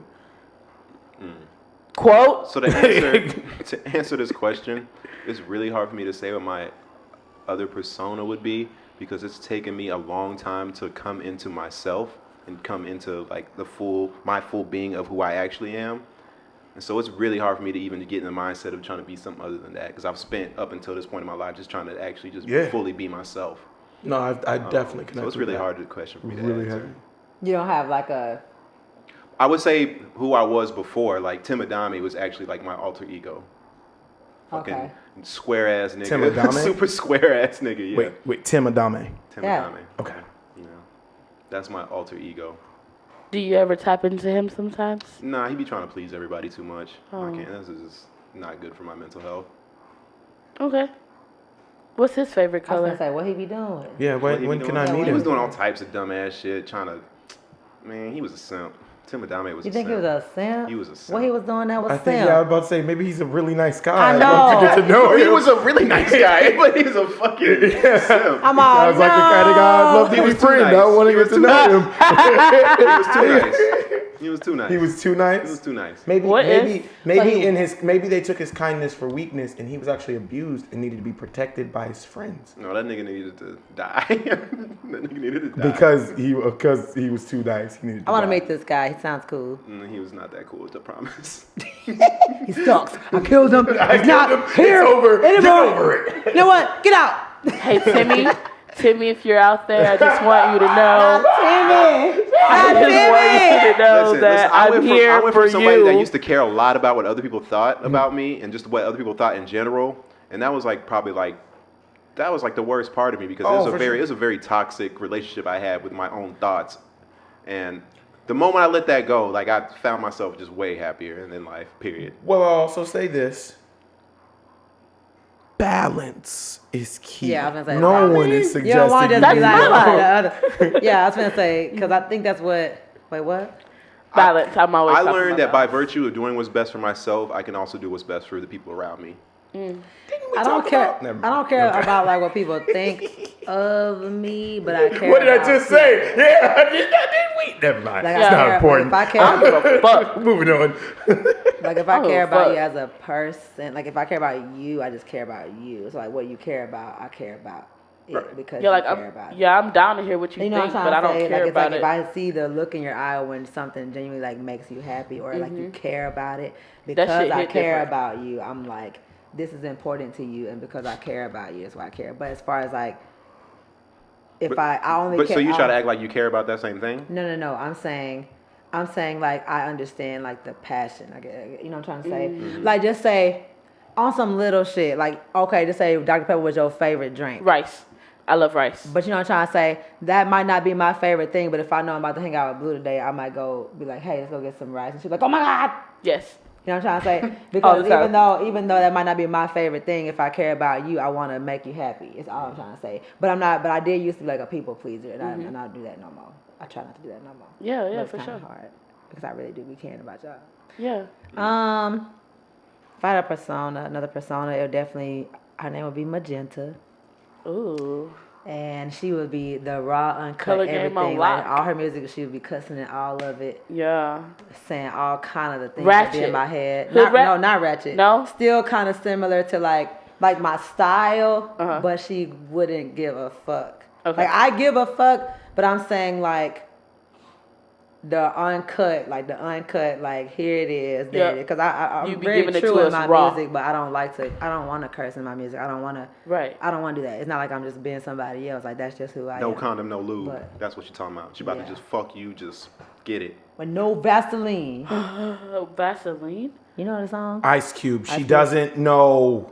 She doesn't know. I know. I'm sorry. I apologize. Jesus Christ. Ice Cube when he Do you left know? NWA, Yes, Ice Cube made and a song about NWA the were manager. competing. Do you know who NWA is? but I don't know. I know She would who probably Ice have a Cube is. bunch of tattoos. I don't get the reference. One of the. How you know Ice Cube? Hang on. Where you know Ice Cube She from? knows The NWA. movies, Friday. Yeah, how you know Ice Cube? What she said. Friday. Friday. He's like, And what do the you other know? movie, what Alright, level you know are you what? on care? From the movies. You don't know him Straight from out. his music. No, I don't know Okay, anybody okay. from the She music. said she was about to say straight out of Compton. She was about to say I know him from straight out of Compton. And I said and. And Friday. Are we there yet? Yeah, like, All about the Benjamins. Listen, in all fairness, for the audience members who may not know, because I know, again, our different fan bases, mine included, may not be aware. Ice Cube, in the midst of having a beef with NWA, which was a group he was originally a part of, including Eazy-E, Dr. Dre, DJ Yella, MC Ren, and a whole bunch of other cats, left, and they were now separate parties. In being separate parties, they started making jabs at Ice Cube. Ice Cube took special offense to that and dropped what is arguably top 3 greatest diss tracks of all time in the form of No Vaseline. It starts off with, and I quote, "God damn, I'm glad y'all set it off. Used to be hard, but now you just wet and soft." The rest of it was all history. Yeah, that nigga went in. Disrespected the whole set. It was great. And the fact that they always like, let's make a movie after this. And this Yeah. and this is in the time where it didn't hit your timeline. It was when you were eventually near a radio and the DJ was playing it. It was in a party and a DJ was spinning it. Somebody had a cassette tape They was walking and around, it was passing like them out and in the passing hood. it Yo, why did around. they decide to go at the man that was like writing most of their shit? MC Ren? Oh, why did they decide to go at everybody, Ice yeah. Cube? Yeah. Yeah, I mean, that wasn't smart. They dumb. That wasn't a great They idea. dumb. But they thought MC Ren's pen was like that, and it wasn't, with all due Right. respect. MC Yeah. Ren's a dope lyricist. Cube was just a Yeah. monster. Because there's a bag, and even I stray away from this because of the kind of nuance of like how unhealthy it is to write for other people in the rap area. Like it's a bad look for you as well. It's like I'm capable of writing for other people. The only other person that I've ever written for was a woman. And that was because she had certain things she was trying to say. She was open and accepting about the idea. I can't rap, but I feel like I got a good flow. If you'll write what I'm thinking, then I can. I was like, okay, I'll help you write. Wrote her like 3 or 4 tracks. And then she started to feel better about her own pen and started writing her own way. And it came out great for her. But like, so yeah, just going against Ice Cube was a bad idea. There's some cats right now that I know that are like near or around our circle that if it came to rap beef, I wouldn't want to smoke. I'm straight. Cause you gotta watch the game. You gotta watch the whole shit. I'm trying to instigate some beef within our community. You don't want to do that. Yes, Why? I do. You don't want to do that. It's a bad idea. Because it makes For what? everybody better. No, it doesn't make everybody better. Yes, Let it it. You does. just think that so much. You think that a lot. unnecessary conflict. You know what makes people yeah, better? it's unnecessary. Why does that be a conflict? Because I feel like if you going because to rap beef is start inherently something, conflict. yeah, like it's inherently conflict. Yeah. Now I'll give you an example. take You're shit too actually serious. doing something that makes everyone better. The cipher. The cipher is a great space for us all to push Healthy each other's pen. competition. And it would be Healthy even better competition. if everybody was coming at each other's necks. no, but that's Yeah, I if they wanna want meet to. Timmy. I feel like Yeah, I want to First of all, there was no Timmy. Tim. First of all, there was never a Timmy. There was never a Timmy. because like when it's unnecessary, it's like when you go through life, conflict's gonna happen. So why you gotta walk around trying to make conflict? It's gonna happen regardless. It might not happen when you want it, but some shit gonna pop off. Somebody with an ego, somebody gonna come up in there, and it's gonna be conflict. So you don't gotta make none. Yeah, and my only Like, concern is it's like Y'all you're- scared? It's okay. It's Ain't okay. nobody No, scared. you're I don't a like consumer. You got no idea what it feels like to pick up your pen Yeah, and and say, my- I'm here to murder someone. and my mental I'm here health, to like, I don't got disrespect you and time. lower your social Like- stature in this artistic space. That's a different kind of I bad. just don't like worried about, stressing like- about stuff. I've like, done that we in got other poetry. shit- That shit's trash. I've literally like gone toe to toe I'm with about to other make some poets. diss records on all y'all niggas. I be- If you No, I make a be diss record worried on me, about- I will cook your shit, I was gonna Koala. say. I'll have you looking goofy on my mama. I was On gonna everything say. I love, Yeah, bro. because Don't play with and me we on the owe mic. it to the fans. We owe it to the fans. The fans don't want to see me do Nobody what I'm going to wanna- do. Ain't going to be no podcast. Ain't going to be they no do. nothing. Yes, It's going to they be do. dirty. It's going to be mad. Let me tell y'all something. We're not going to be able to be in the same I done room wrote after I say the shit I I done say. wrote some It's going to diss be tracks. terrible. Yo, relax. I done wrote some diss tracks, but it wasn't because they just purposely was like, we should write a diss track. It's like the conflict gonna come naturally. I just Yeah. don't wanna So when it hurt come nobody's naturally, it's feelings. like, I write don't hurt about it. nobody's feelings I'm about to neither. naturally. I don't You want to ain't hurt naturally nobody's trying to make up some feelings. shit. I don't You ain't want to make naturally nobody doing sad shit. or You about to make up Because some where you shit. got to go to make a good diss I track is don't aggressive. want to be the reason Man, like ain't no- somebody ain't no mental words health about to is make me sad. declining. I don't That want made me to. sad, Somebody moving but- different now because he If said it's- some shit. But Yeah, if I it's don't unnecessary, like if wanna- we really didn't have no Yeah, if reason there's to be out really here no beef beefing, and we make it up, and that's you different. make some beef up, I'm gonna get mad at your ass. Yeah. Like that's That's not so what you want. stupid. Like I can't. Like I can't. That's just too much. I feel like if you were in the stress. creative space like that, like if you were currently, and I know It's that you were stressful. capable, if So- you were currently a lyricist, It's like, then let you me- So would y'all do know that. one of the like social media strategies is like niggas Yeah. like starting beef. Fake with each beef, other, right? yeah, Fake that's beef, yeah, no, different. that's trash. You want some It tofu? might- I got you. It might start off as fake beef, but they really be. That was good. That was really good. Blue I'm sorry. killed that one. That was actually really- hilarious. That, Said something about tofu. that was good. I really do like tofu, but that was really good. Bravo. I like that nigga. Get in the stew. Get in there. Right after this, I got you. Come on. Right after this, I got Hey, you. white tea. Come on. A white tea dropped tofu on the whole podcast. A white tea, Jerome, Magenta, and Tim Adami about to come up in there. See, this is what happens when I get them riled up. They come with the fire shit. Yeah, but we I'm on trying to comedy. say- We That ain't on no comedy. conflict. Nah, This I'm is trying to family get y'all- entertainment. Wow. Look. This family. I do want to know what Hey, the look, But we audience. not mad at I each do want to other. know if it was all out, like not between us. We don't need to have the conversation, but I want to know what the audience believes. If it was all out war between the four of us, who they feel like, how the look would break down. Oh, it's next beyond Put it in week. the comments. Put it in the But comments. we need y'all to come in I for will. real, I because- need like go look beyond. up our resumes. Go look at what we've done and who we did. You don't I ain't gotta got do nothing to that. show. You don't gotta do that because if you make me Don't look at the mad, camera. I ain't got Look nothing at me. for you. Don't look at the camera. you don't gotta do that. If you make me mad enough, All my you gonna shit in my find back out. pocket. I ain't. I wrote some diss tracks. They out. I got some on SoundCloud. And Jordan on did it for YouTube. 3, sat down for 2, and came back and did it for 3. I Say can kill less. all y'all in 2 sentences. Relax. Okay. Let's see what the comments think. Anyway, no, that's funny. That's funny. No, I was thinking MG and a white tee. MG. MG. Magenta. And a white tee. And a white tee. That would be the like collab album. You know what I'm saying? If Magenta was real, I'm telling y'all, she'd be tatted. She'd probably have like. And then me and Koalas would be dreads. JT. Oh yeah, I definitely plan on doing like Jerome and not Tim. tats, but JT. henna. Yeah, I want to do I want to get a real henna on my hand for sure. That's probably that and some little dainty like little stuff. That's some Little- sexy shit. I'm talking about It girl is. stuff. That's fine. I know.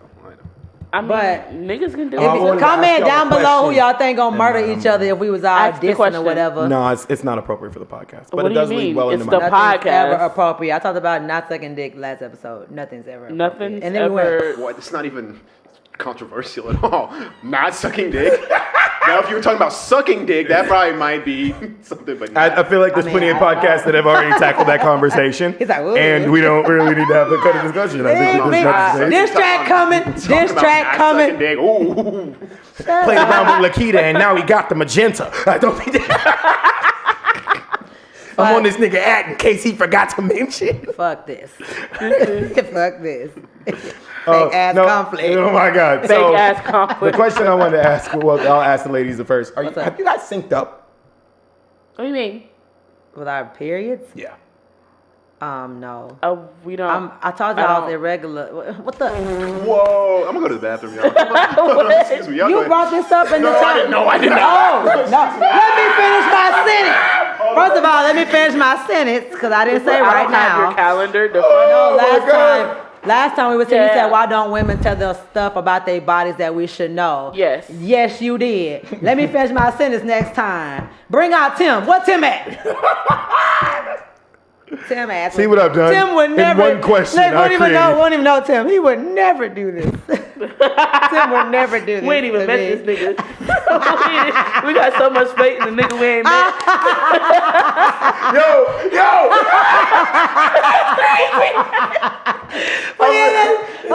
That is insane. That is Like, insane. I feel that. I felt that. Nobody invited Tim. Resonating level. Yo, We got so and I ain't much. even talking about him. I'm just being like, think about all the times in your life where you got so much faith in a nigga you ain't never met, like Joe Biden, the man you want to be, Jesus. Whoa, what's going on? This took a turn. You've never met. I've never met this man, but yeah. I heard that Tim boy got something good. Oh my gosh. This is God, great. is so you need to let me funny. finish. No, we have not synced up, and anybody that tells me that they're I on mean, there, shit, I don't fucking immediately know. be like, get away from me. I tell them, I be like, hell nah, because Yeah. I don't want to be regular. I ain't never, I don't be all up in Lakeita's body like that. Nobody does. I didn't know how to save you. I didn't know how to save you. So Like if you need somebody, Nobody is. if you need somebody, And the look away I don't was need so nobody. impressive. That's great. Aw. So the real question I wanted to ask, though, that was the topic that I wanted to bring. Can't the run to the table. bathroom. That wasn't it? For the record, you brought that up the last time. That's what I was trying to say. That we already talked about this, but however. But it's in one of the that first trial that we did in there, so nobody knows about it. Oh, nobody knows. But you was like, no, actually, no, it's recorded. it is recorded. It's in the one of negative our episodes. pocket sessions. You brought Y'all it up. get I those might one have been day. referring to like maybe if like we were like dating or something, then like maybe that's probably more of a Maybe. What's your but then question? we got on to talking about periods for sure. correct, but I don't really need But to it know was about because like of what you I talked wasn't trying to suggest that No, but that you didn't let every me woman finish needs my to come sentence. tell me about their period. You didn't let me finish my sentence. I feel like, no, I didn't. No, I ain't say that. I ain't say you said it right now. What's the question though? Why by you syncing up? Why we gotta? So I want to start off by saying trigger warning. This is a trigger warning session. Trigger warning is brought to you by WLK. This is a trigger warning. It's a segment. Yes, because when we get into rougher topics, I hate listening to something and it takes a left-hand turn and nobody let me know ahead of time. Like, oh, we're about to go there. So I don't think we're gonna go quite there as much today, but all the same, trigger warning.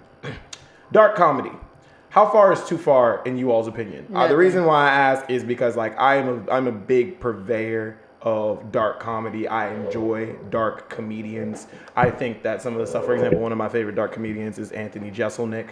He is hilarious. It's not black at all. No, he's not. Oh, dark, like Like shit that shouldn't terrible. be funny. You get that G League shit the fuck out of here. What's going on? Like it's insane. It's The chair is doing the thing. Well, what you doing now? I'm getting in a different chair. Sweet. I just. The I don't see chair this is. turn your camera on so the people can see you struggle. I know. Turn the I camera on. did that so You're that robbing I us of wouldn't content. interrupt the fucking You're robbing shit. us of content. I'm you not. really are, I and did you not way want. high now. Great. Yeah. Okay. I did not want to interrupt the flow of the conversation. I was trying to be discreet. Too, from the back. too Remove one of the books from the late. back. Good call, Koala. Okay. Ugh. Good call. You know, I gotta produce. It's my We all job. do. Wow. But again, this is where I'm just trying to. I was trying to You could avoid say- this. All right, let's get back to your this lame. silent Let's shit. get back to your lame God jokes. damn. No, not lame jokes. I'm topic. just asking, like. Anthony Jeselnik's not funny. nigga. I think Anthony Jeselnik is hilarious, but we're not here to pat that For the man on the record, back. man, What I'm we don't know who asking the hell that is. is like in the world of dark comedy. What are you all's personal? You know what? I don't want to joke about that. I don't think there's anything funny about that subject matter. This is not happening, Blue. Okay, well, my segment Oh just my got stopped gosh. all over. No, I'm It's gonna fine. no. We can. I can edit. This No, I'm is just gonna fine. raise I it can up. edit this. I'm you know gonna what you're doing, start or the do you market need for help? Right here, real raise it up. when you 'Cause start it's not for doing real. this, so I'm gonna have to raise Okay. it up. Right? Am I right? Yeah, Do you need help? that's what he's asking. No. I got it. Just have to raise Well, it's this a up. little raggedy. I just have to raise Okay. this up. I'm just letting you know the Yeah. microphone. Now it's yeah, blocking I your feel it. face. That's why I'm raising it up.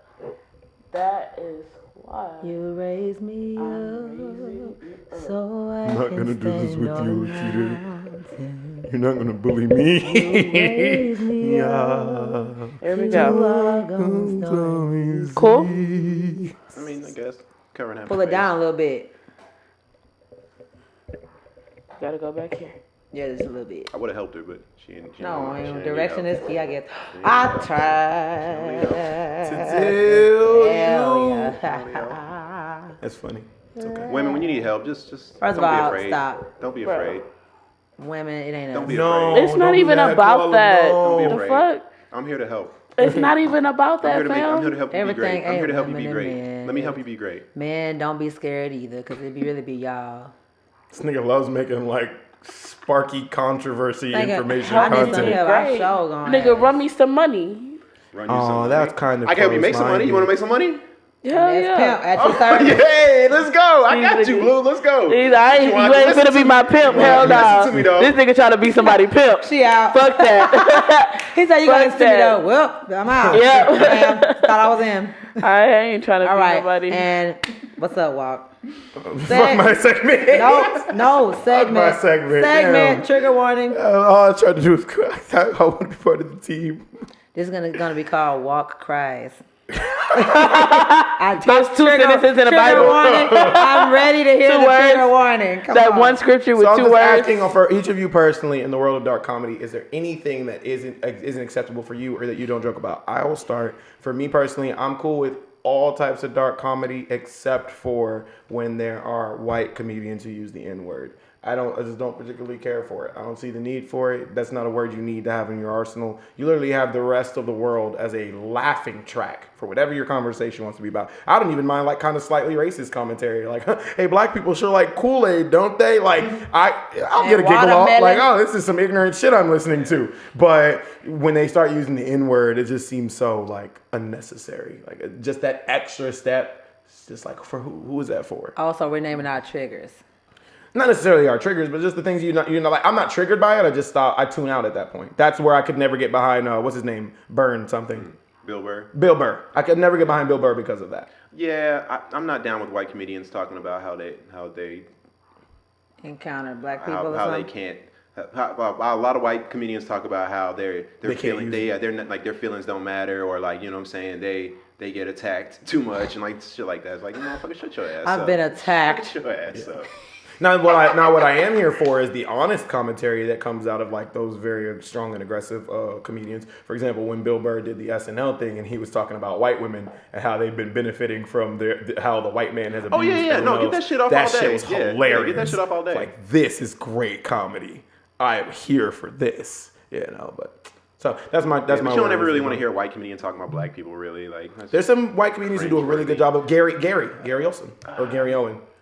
He's really funny, but that's only because he's married to a black woman, so his perspective on blackness is as a community ally. He like the one that always get a plate at the you know. He get a plate at the cookout. Yeah, Gary's invited to the cookout. Like facts, for sure. like and he ain't never said nigga either. So like, or like if he did, it was like just in a role. Like I don't never remember him like saying a film nigga. role.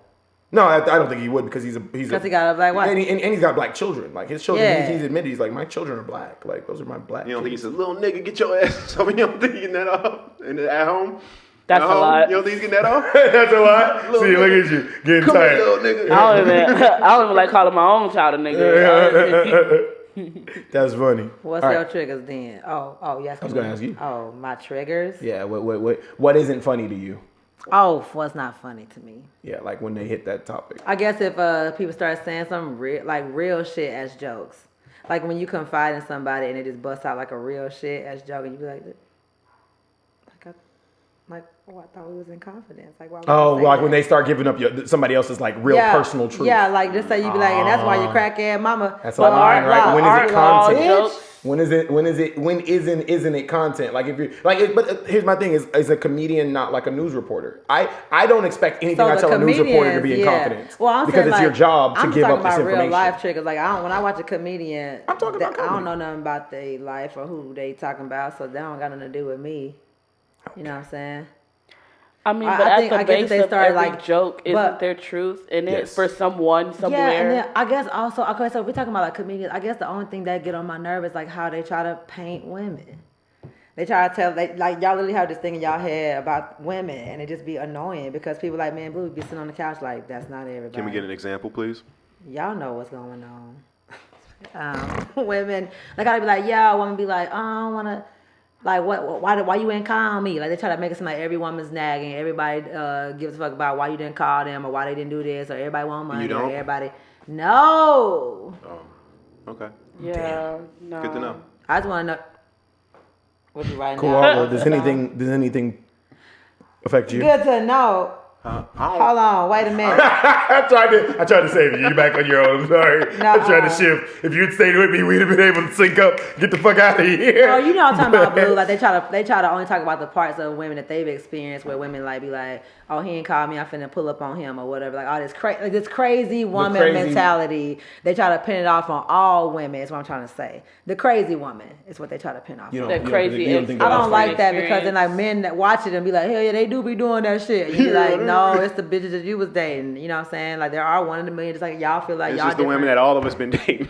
No, but just like y'all feel like y'all are different. Oh, you're gonna get us out of here. What is wrong with you, Koala? Why can't you just listen for 5 fucking seconds? Jesus, man. But we say the same, like women say things about men too, and then y'all say like, no, I don't believe that, or I don't do that. So I it's like, stopped doing that. But it's the There's same no point. shit. But you know what I'm trying to say? It's the same shit. It's like a woman. It's not the same. Being on there is talking about a man doing these things that y'all don't do. But it's not the same. How is it not the because same? I'm of the patriarchy, and so I benefit. The difference is that when the man is getting a chance to speak about the woman that way, that's an oppression of a minority group. When the minority group speaks up about the majority, I'm like only smiling because I thought I turned my notifications off, and there's this girl at this gay bar, and she's like trying to. She's like, I can't make any content today. I'm getting stepped on everywhere I go. You know what? I got nothing else to say. I'm Hoodie Gang. That's it. I'm so cool. sorry. They'll finish up the podcast without me. I'm this right segment, here. It's going good. You already 5 minutes in. You completely detracted. That was a mean ass pivot. Women be shopping. Yo, women be shopping. Wow. That was Magenta. That wasn't Lakeita. I'm so sorry. Excuse me, dog. Magenta's gone now. I'm back. She left. I don't know. I'm sorry. Like, I blacked out. Personality disorder. I blacked out, and next thing I blacked out. Jesus Christ. Wow. Has the segment started? How long you been out? How long you been gone? How long we been with Magenta? How long has she been gone? I don't know. I felt something like me. I just felt came back. Wow. Sorry. Have mercy. Okay. You was about to ask him a question. What? Is there anything that's off limits for you? You don't particularly care you don't particularly like that kind of comedy. I don't need to see your skin. Like, if you a man, you don't need to take your shirt off and do all that. Like, that doesn't need to be happening. In comedy? Yeah, it happens all the time. I've seen some comedies. And if they don't do it right, I can't stand when they try to infuse music with their shit. Like, what's a bad example and what's a good example? Because I have a good example. A good example. Damn. All right, I can think of a bad example. Do you remember that nigga Dimitri? What the fuck is his name? You know what I'm talking about? Yeah, I know Dimitri. The bad example. I didn't really like his shit. Yeah, the way he blended it in wasn't good. What did he do? He would play the guitar or whatever, but not really that well. And then he would just do like punchlines like throughout it, like real. He didn't integrate it very well. I'd say 2 people who integrated it in well are Bo Burnham. Beautiful how he seamlessly blended it. Bo Burnham. I don't know who it is. Yeah, great guy, very deep and introspective, kind of white kid who also made like a lot of. He was the youngest person to ever have a Comedy Central stand up. He had it at white 17. guy. Yeah, 17 years old, and he would play the piano and come up with all these. Oh, well, then Jamie Foxx. Jamie Foxx did a good job. Jamie Foxx did it as an accent. Yeah, Jamie Foxx was amazing. Yeah. Fuck you. Yeah. Oh, fuck you. And he did the Brady Bunch and all of that. Yeah, he used to kill that shit. I love Jamie Foxx. And then I would also say Cat Williams. Cat Williams had one of his special. Every day I'm hustling. Every day. That was I guess. All right. I guess that is what it is. This is when white people do it. It doesn't. White people stay away from it. Okay. He did a great job. Put the musical instruments down. Tell your fucking jokes. Tell us jokes with real punchlines. Right. Blue, do you have anything in comedy that's triggering, or you don't particularly care for receiving? I don't care for like the pornography for children, or not. Maybe it's not even pornography, but I heard a joke where a girl was talking about how she used to hump door things. I don't know. It was very. I don't want to. And then she like visually like did it, and then you have to. And then you're like looking like, okay, so you were 7 and you're visual. As a visual person, I just didn't appreciate that visual. You know what? You said she was a female comedian? Yeah. You know what they always do? That actually kind of gets on my nerves too. All the female comedians. Female comedians get on your nerves? Listen. Settle. Listen, Linda. Me too. Jerome and Tim, settle down. Yeah. No, but like, you know, when they go immediately for the like, I'm a hoe bag. Oh yeah. Like they all they talk like this. Samora. Simone. I don't know. I don't watch comedy. We sure keep name dropping like we don't want to work with anybody ever. I like her. She was in a movie, but I like her. But I just feel like that's all they talk about. It's like just getting some, or like dick or whatever. Like it's like, okay, just getting. Because sex is always a bag. Yeah, but just for the women, I feel bad because it's like I feel like that's the only thing they could talk about. You think women are as funny as men? Well, we funnier than y'all. Funnier. No, I know I'm funnier than y'all. Funnier. I completely dodged that bullet. Nobody noticed I didn't answer. I can make a. Yeah, I already This is know. great.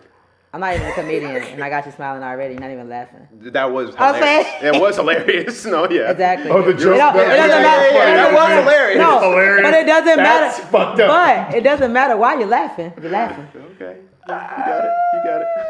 It don't matter why you're laughing. Just like y'all think, why it don't matter why we respond to the DM. You Who won. is your favorite comedian? White, male or female?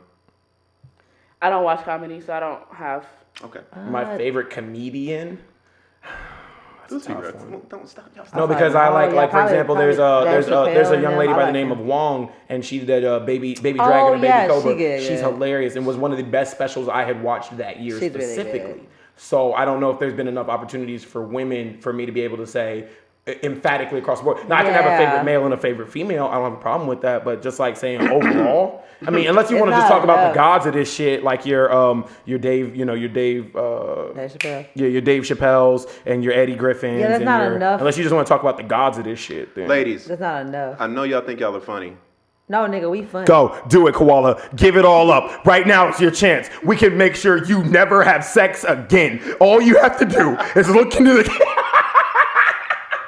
look into the camera and read the lines we gave you from earlier. If we're talking about the famous people, then no, I'm not trying to say that they better than the famous ones. But if you're talking about just real life women and men, I feel like women that hang around that aren't just like whatever. I don't know. I think you'll get your sense of humor from men. That's okay.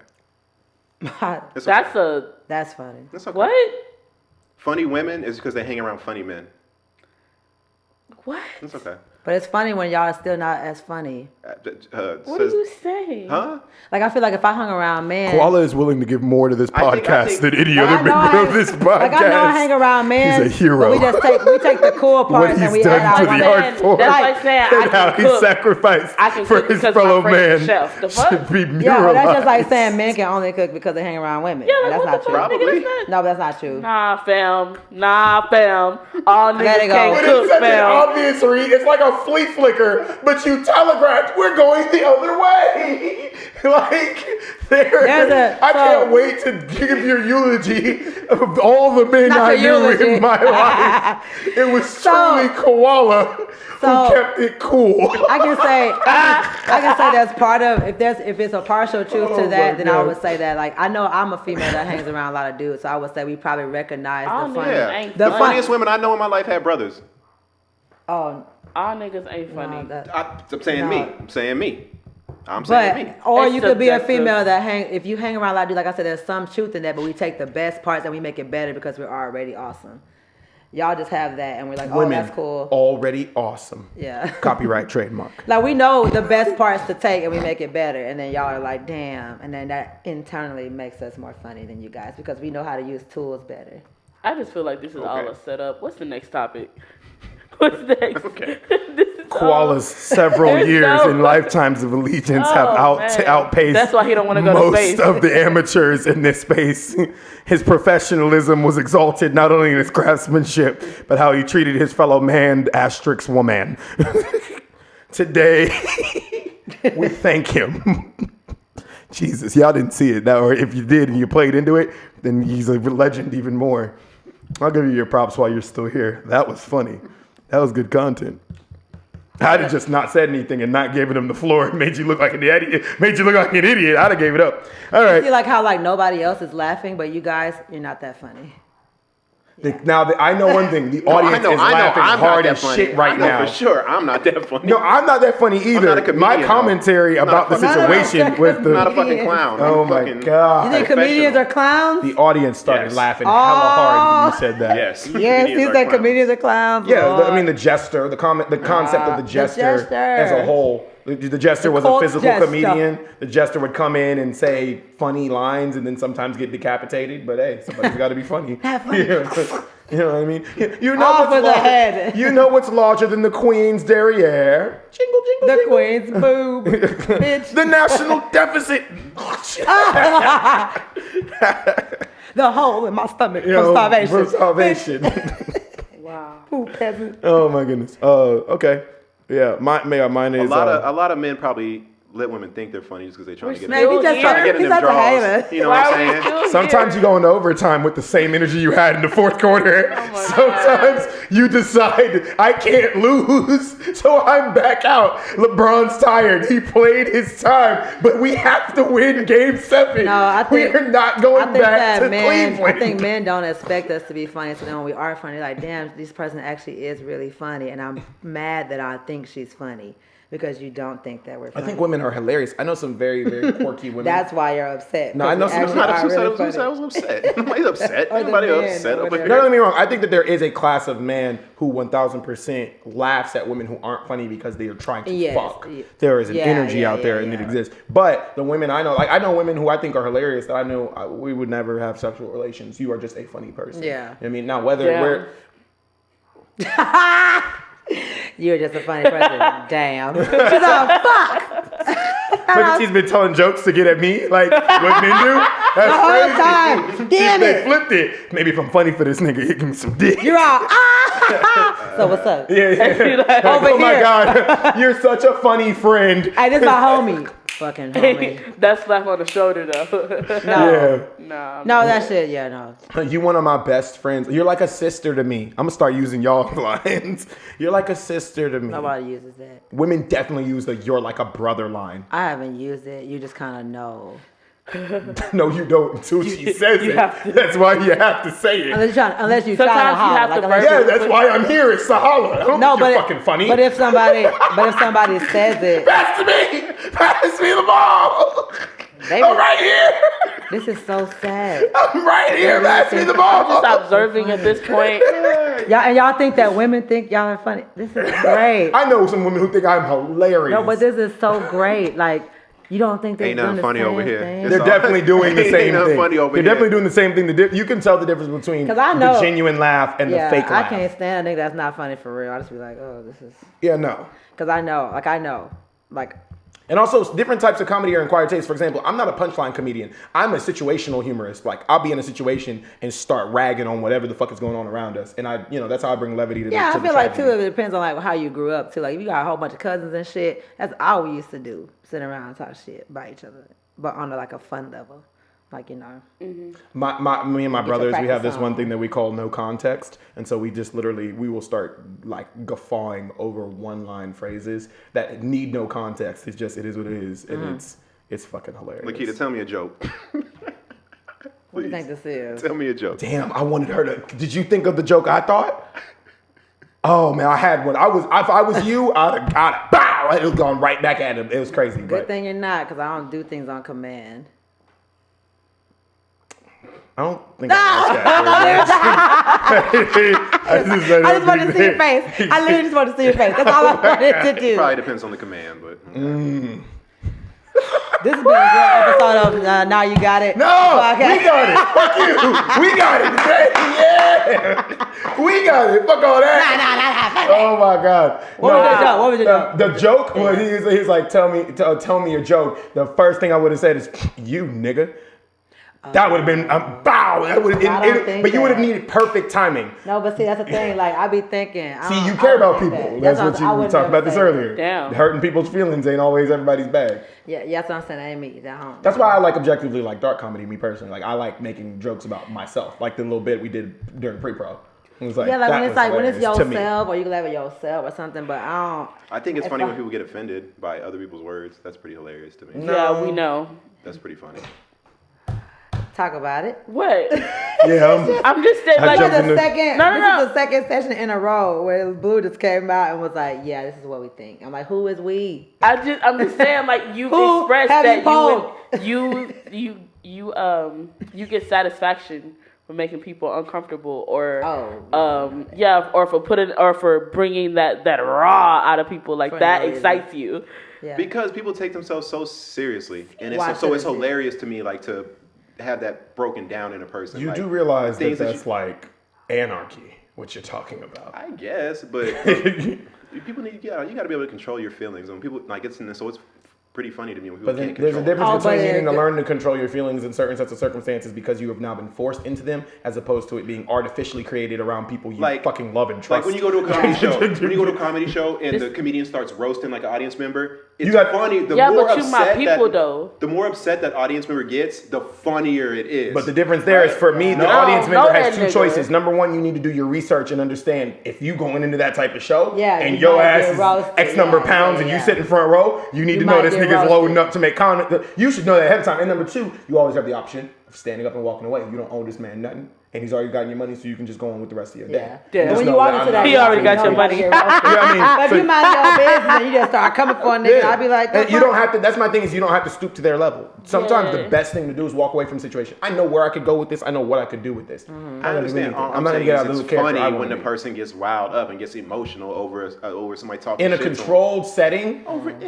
Yes. Even when I'm watching the person getting roasted and I can tell that they are genuinely like getting hurt. I'm like, nah, he needs to just chill out. Like, that's how I'm like. I'm like, nah. Sensitive ass, Lakeita. But you're sensitive. You're definitely more sensitive. Huh? You're sensitive. I'm sensitive about what people do. This is the content we've been waiting for. But you're still sensitive. I'm sensitive about what people do, not what they say. But just because you choose what you're sensitive about. Speaking is an action. But choosing what you're sensitive about is something doesn't mean I'm sensitive. You have to decide, these are words that I find acceptable to leave my mouth and to hit whatever the vessel is. That is, speaking toward or against someone is an action. That's what libel is. I just feel like whatever you say, like if you say something to me, even if it's a joke or whatever, like I'm gonna choose how I react to that or respond or like think about it. But if you say some shit that sound borderline, like that's how the fuck you really feel, then I'm gonna feel the type of way if I care about you. If I don't know your ass, you say some shit, I'm gonna be like, God bless you. Like you have even bye nigga. You know what I'm saying? But if I care about you and you say some shit that sound borderline, like that's how the fuck you really feel, then say it with your chest, because once you finish, just know it's gonna be whatever it is. The same. You know what I'm trying to say? Why can't I feel how I want to feel? It's not a matter of trying to police you about how you feel. It's a matter of recognizing you affect the space. We care about your words. We love you and we care about your words. And your words affect us. Your words affect us, so use them with care. Yes. Use your words with care because they affect us. And if you're saying that we're weak, or if you're in any way implying, and I'm not trying to put words in your mouth, but if you're in any way implying that we're weak or ill-prepared or immature for the idea that your words can hurt us, then we would need to seriously re-review why we even care about your words in any capacity to begin with. You really should re-review why you care about my words, for sure. Well, guess we don't have a meeting. Yeah, I'm about to say, my man is in a left-hand pocket right now. Like, what are you talking about, man? Because for me... Let me go call Tim. Maybe it's bad. You got his number? When I'm just talking, and especially if I'm just talking shit, when people get offended by it, it's hilarious to me, and I'm sorry. Whatever. It's hilarious. But why are you sorry about that? Yeah. If you truly enjoy it, then why are you sorry? I'm sorry that y'all get offended. Like, I'm sorry. But you're not sorry that you're offending. I'm not, because I'm usually not trying to offend somebody. Right. But if you're going back to trying not to offend. It's that conundrum of like, I'm not really trying to offend anybody, but I am offending somebody. So what am I supposed to do? Well, in that very moment right there, I'm not trying to offend somebody, but I am. Hold on. No, I don't believe that. I'm still here. If in the midst of recognizing, I'm offending, it would behoove you then as somebody who cares about the interaction to say, well, what did I do to offend so that I don't commit that action again? Now, where we disconnect here is that you feel like, well, if I'm having to police my actions to be considerate of you, that's not an interaction that I want. Yeah. What we're saying is that's where we start in how we engage with you is we make sure our actions consider you in the space. Because we care about you. Because we care. Because internally. Don't me. Fuck out of here. Because that's literally how I operate. Like if I care about you and I say I fuck with you on a level, then I care about you. So even if I don't know that I'm doing some shit, once you bring it to my attention, even if I can't control what I'm doing, I'm gonna at least try to apologize or like try to figure out if that's a trigger for you. Like whatever it is, I'm gonna try to do my very best to be the best person towards you because I care about you. Now somebody on the street could come up and be like, you hurt my feelings. I'd be like, my bad, but do I really care? Am I gonna lose sleep over it? No. But if I say I literally value my friendship and I'm y'all's family, then you should care about how the fuck I feel, and you should care about if you feel like you say something and I'm affected by it, and you see it on my face and you see in the way I'm acting. If you care about me, that should make you say, all right, well, look, I can't change how I talk, I can't change how I do that, but I do apologize and make you feel this way. And now that I know that, I'm gonna try to do my very best to make sure, like when I'm around you, boom, boom, boom, boom. It's not you it's not you changing who you are. It's just you being considerate of the people who give a fuck about you. If I see you can't handle the way I'm talking, I'll be it's not no can't handle. If whatever it is. If I see that I'm offending you and it can't be handled in a way, then I'll probably just stop talking. But I'm not going to change. I'm not going to change the way I talk. But we're not changing the way you talk. You're like a brick wall, fam. You're not changing the way you talk. This is like I've had to deal with this with people. I wonder if we're still podcasting. I wonder if we're still like a therapy session. Yo, it slipped into something else, and I don't want to rob the audience because we go everywhere else. No, but they deserve this. But I feel like this is wild to me. But I feel like that's real. Like it's almost like it's not like you changing the way you talk, because I've had to do that. People have told me like sometimes kids, you do this, it makes me feel like this. It's because we didn't all grow up in the same damn house together. We don't have the same damn parents. Like it's that type of mentality where it's like I can't expect you to understand everything I'm saying, because that's me saying like you grew up in the same house as me. And even people that grew up in the same house, my sister is totally different than me. My brothers, like, you know what I'm saying, we all different. So it's like once you know your triggers and once you know your certain things that you're still working through, it's like handling me with caution. I'll say this as well. I don't know how to describe it, but I'll also say this as well.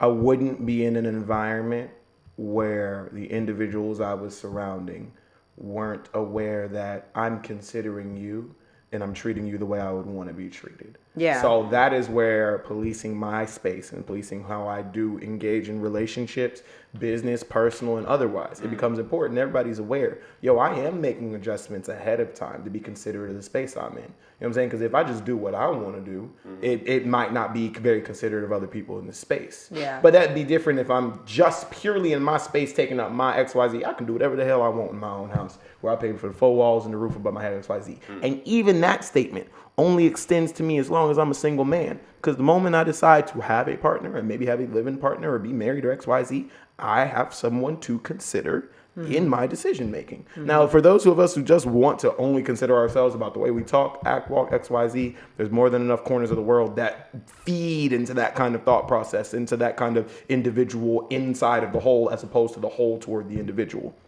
I feel like that. I just feel like if you're gonna be anybody, if anybody's gonna be involved in anything where we're considered like a family, this is just family behavior. Now, if we're not no family, that's different. That's a different conversation.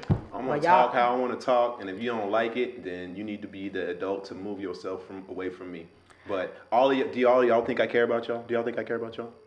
Yeah, but the way you try to no, right now, I don't even know. Yeah, but no, yeah, it is. Yeah, I'm sorry. Do you think I care about you? I do think you care about me. But There's an asterisk next to you caring about us. I'm telling you that this is, if you care about me now, we're telling you that this is something that y'all got a problem with the way I talk?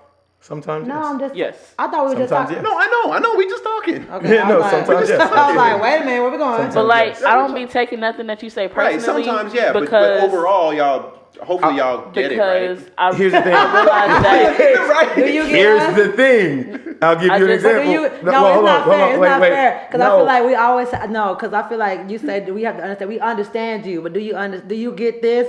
Do you get why we feel this way? Because if it's an understanding on both sides. It's not like, oh, we got to understand this is how you talk, and then we supposed to just be chill with it. For That's me, not it cool. doesn't have to matter. It doesn't matter whether I get it. It's probably just more about whether I respect how y'all. That's feel. That's an important part. I do Right. respect that. You know There's what I a mean? certain Like, I don't maturity that necessarily comes have to out of get that. why Yeah, but as long as I Or that, respect yeah, it and I okay. behave as if I'm respecting it, then that's what ends up being key. Sure. Yeah. Yeah. But my issue becomes, let's go to Blue.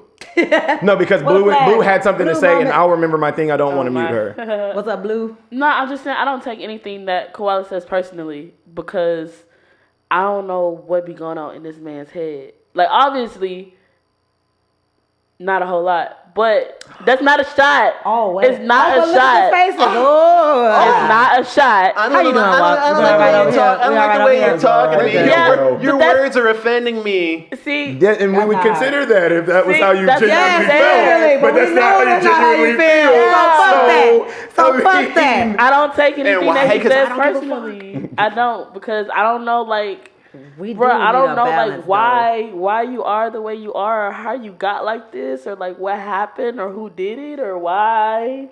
But I be like, oh, Koala. I don't know why. I'm good. No, I'll tell you and like I this. know, I see that you feel like Yeah, you're you are. good, and I'm like, straight. okay, like, But I'll give you, Yeah, you're just straight. I'll give you this as an example. I watch my relationships in a lot of different spheres and a lot of different levels, and everybody's going to step on each other's toes. Everybody's going to misstep. Everybody's going to do something that, well, this is okay in this space and not okay in that space. Totally different walks of life. Cool.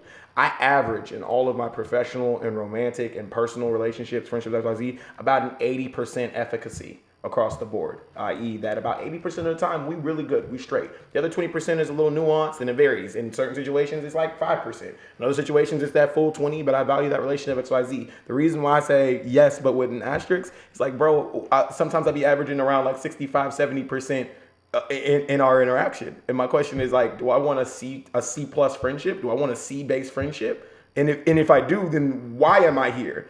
Like what are we doing? And that only comes out of the interaction and like trying to make sure everybody's just being respectful of each other. I feel like some of my best friendships are ones where I've gotten into it like all the way with that person, like where we was like really, really upset with each other, and then we came out the other end. We were like, okay, but I still want this person like in my life, and that ended up. You're one of those like friends fighting is an okay thing. I just feel like when people are 100% real with themselves and with each other, that it eventually happens. And then the only way to know if your relationship works is through those turbulent times. so there's That no goes way back to to- have hold on, a ladies, healthy hold on, conversation. No, I was Hold gonna on, say, ladies. yeah, because I was gonna say, because for somebody like me, I don't like to argue, but I'm always keep it 100 with you. So I don't Yeah. gotta raise my voice. I don't have to talk to you in a certain way for you to understand that I'm being genuine and I'm being honest. Because if you get me to that point, I'm not gonna want to be around somebody who I'm gonna continuously be arguing with. That's not gonna make me want to stay around. It's gonna make me want to be like, damn, I ain't got time for this shit. It goes back to the truth conversation that we had earlier. People are going to get to the truth. Do we walk hand in hand with each other and introduce each other to our truths, or do we hit somebody over the head with a truth stick? Right now, in certain ways, you be hitting niggas over the head with a true stick. You bring some excellent points to the table. You're absolutely right on a lot of different subjects, and it's hard to compete, even if it's the raw, dirty, carnal side of just being a human being. You bring it to the table, and it's a truth we all have to digest. But are we hitting each other over the head with the stick, or are we casually, hey, I'm with you. Hey, I'm with you. Let's walk together through these experiences and come out on the other side, not competing with each other, because guess what? We got to go outside and compete with the rest of the world and the niggas who already don't give a fuck. The people in this room, I feel like give a fuck about me. That's what it is, because like we already like. There's already too much outside. I was like, you know what I mean? I want my Lakeita people to tried be to take it to good. another thing. She's talking about continually fighting. That's not what I'm talking I about. didn't say. You did say. You definitely for sure said continually. No, I didn't. I said okay. that if you said continually. It's in a clip somewhere. Keep going. She for sure did, but I'm not talking about. I don't know if it is or isn't. I'm saying it's somewhere in the clip. You said I'm not trying to continually fight with somebody. Is that what you said? Okay. And that's not what I'm talking about. But I feel like anytime you are involved with somebody on a very personal level, over amount of time, you're eventually going to have these like rifts where y'all are in complete disagreements, and y'all probably gonna get into it. And with however it transpires into like a big fight or argument, or y'all can keep it as civil as possible, it's gonna get to a point where it's contentious. And I think getting through those contentious points in a relationship are paramount. You have to go through them. And then if you make it out on the other side, and you're like, okay, I still want this person in my life. But one of the things, it's like a deeper bond. You're like, oh shit, we just made it through that deep shit. That's true, but that's when we go back to what we was talking about, like making stuff. The only issue really is like when everything is good, just let it be good until there's one of those moments. We don't have to create moments to think that those are real. We always gonna be 100 with each other, and then when those moments happen, we hope to be 100 with each other, or hope or whatever. And then when those moments do happen, hell yeah, I know if I had a disagreement with you, I care about you. Like I don't want you out of my life. I'm telling you that right now as a real ass person. I don't want you out of my life. So if I have this argument with you, it's because it just came up naturally, and then I'm at the end. I'm trying to get to a solution. I'm not trying to argue with you, so like you can hear my point and I hear your point. And this is Lakeita, not Magenta. Yeah. Right, I was about to Magenta ask. left, dog. She been gone. She gone. But you know what I'm saying? Like, that's how I feel. Like, when I care about somebody, I'd rather sit down and have a conversation and we just talk normal like this and figure out how can I understand where you're coming from. Or even if I don't, I'll hear you, you hear me. But that's what you're saying, though, right? Like, just getting there and getting through that. Yeah, but we don't have to have a bunch of... just because we don't have those often doesn't mean that we... Yes, exactly. Like, I believe I can have just as strong as a bond with you all, building and never for years argue and years with and you. Not arguing. Yeah, our arguments, some things going to happen naturally, absolutely. And we already set the precedent of treating each other well and respectfully. So by the time we get to that, we know, whatever this conflict is, I'm not going to overlook the years or the opportunity. Yes, or this person is just passionate about that or whatever. And the other side of this that I really want to make sure is like super clear is I'm not opposed to getting through certain things, but there's a difference between I see an issue and I'd like to bring it to the table so it can be openly discussed before there's an issue, as opposed to an issue has now occurred and now we're trying to recover in the midst of hurt feelings. Case in point, if you feel like your significant other is moving around funny, don't wait until after they cheat to say something. Hey, you moving around a little funky, dog. They're saying I ain't really with this. Let me bring this to the table now. Yeah, because you sat there and you let all that energy build up. You letting it build up in an unhealthy way. The way you approach it is not going to be the same. And while Lakeita was like, yo, I want to have your friendship no matter what, I recognize, like, while she could speak for herself from that angle, I know me personally, I have to manage very carefully the relationships I have because of my mental health issues. I already have enough to compete with in my own brain, and then to take my brain out into the regular world where I know I'm not regular and I don't fit that paradigm. I need more healthy relationships, more non-contentious environments. I work hard to not be contentious. I don't like the friction. I got smoke with niggas in the streets. I don't even know for shit I ain't even do. Like, it's mad crazy. So when I'm with my peoples, I don't want that rah-rah shit stump. And to me, like, that's why it's important, like, when I literally have people in my life, it's important for me to, like, get to spend quality time with y'all, whether it's together or separate or whatever, because I want to understand, like, your background, where you come from, why is it that you're... You think the way you think, you feel the way you feel, you act the way you act. 1,000%. This was deep. We took the end of the podcast and we fucked it. I know, I'm like... We fucked it. We took the end of this episode and we I feel like we might have made love to it a little bit, gave it a little tender love and care. No, it started out like aggressive, like pushing up against the shelves. Yeah, but that's like that. That's like and that leaned good into, shit. baby, I'm sorry. But I guess like that soft weep cry. Don't cry, don't cry. Come here, let me get your head. No, anybody had a fight like that? All right, just me. I'm the only one with a bookshelf. That's fine. I think it's important to say that my intentions are the number one thing, and y'all understand my intentions, so it really doesn't really much matter what I say. You think that, but if your intentions land at 0 and we decide, a 70%, a 60% situation ain't what we want to do, does your intention matter as much as what it ended up costing you? I just feel like it can't be a family like that. Sure it can. That's an unhealthy family. Yeah, like that's a toxic me personally, like, and I leave unhealthy families. Out of every... And like some of us have grown up in that space. Don't cry. Lakeita, don't no, cry. But like you don't understand. Some of us have grown up in those spaces, in those environments where the people we loved and we cared about didn't have that respect for us. I've been there. I vibrate on that same frequency. We all been there. No, but it affects everybody different, man. Like dead ass. I had literally still have to deal with that own shit with my extended family right now. Like, I'll give you a personal, I'll just peer behind the looking glass if you can. I recently had to start reconnecting with extended family members and having to try to push through seeing them now give a fuck because my little sister and my little siblings and everybody's like, well, we don't want to miss out on our grandbabies. I'm like, nigga, what about me? You made some grown ass adult decisions and I was the only person that got hurt. I didn't get to grow up with my grandparents. I didn't get to grow up with my aunts and my cousins and XYZ. Fuck them niggas. Yeah, I'm straight. For me, the reason why I get so emotional about it is because if you do, everybody know we got extended family that be on some shit. So that's pretty much why all of us kind of are the way we are and we came together, because we don't fuck with them niggas like that. So if I already don't fuck with them niggas like that and you thought at the time that these was your people or whatever and you lost friends, you lost all these people, you go through shit, but then when you finally find like your tribe or you find people that you rock with and then the same shit happening, it's like, it's happening unnecessarily. It's different than like blood shit right where now, like niggas did shit before you ever got there. And like this nothing, is an active decision y'all making. gonna, like nobody can tell me like don't care too much or whatever like that, because when I fuck with somebody, like I fuck with you, and like I take the time to try to learn shit that y'all fucking like, that y'all like to do. Like it might seem stupid, but if you care about somebody, that's what you do. You spend time with them. You try to figure them out. You try to just understand so you can know how to be a good fucking family member or be somebody you can come and talk to. And that's the only reason why I be so passionate about the shit, is because if y'all really understood how the fuck like I feel about y'all, y'all would understand like why I move the way that I move. Because why do you think we don't understand? Well, I'm not saying that you don't, but I'm just saying. I understand. Like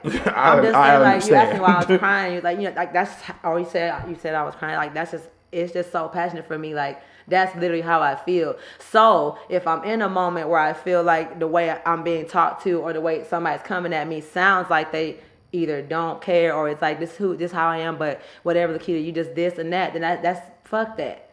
Because if I take the time to get to know you, and even if I don't know everything about y'all, the little shit that I do know, I walk into this room knowing that. So what I know, I talk to you.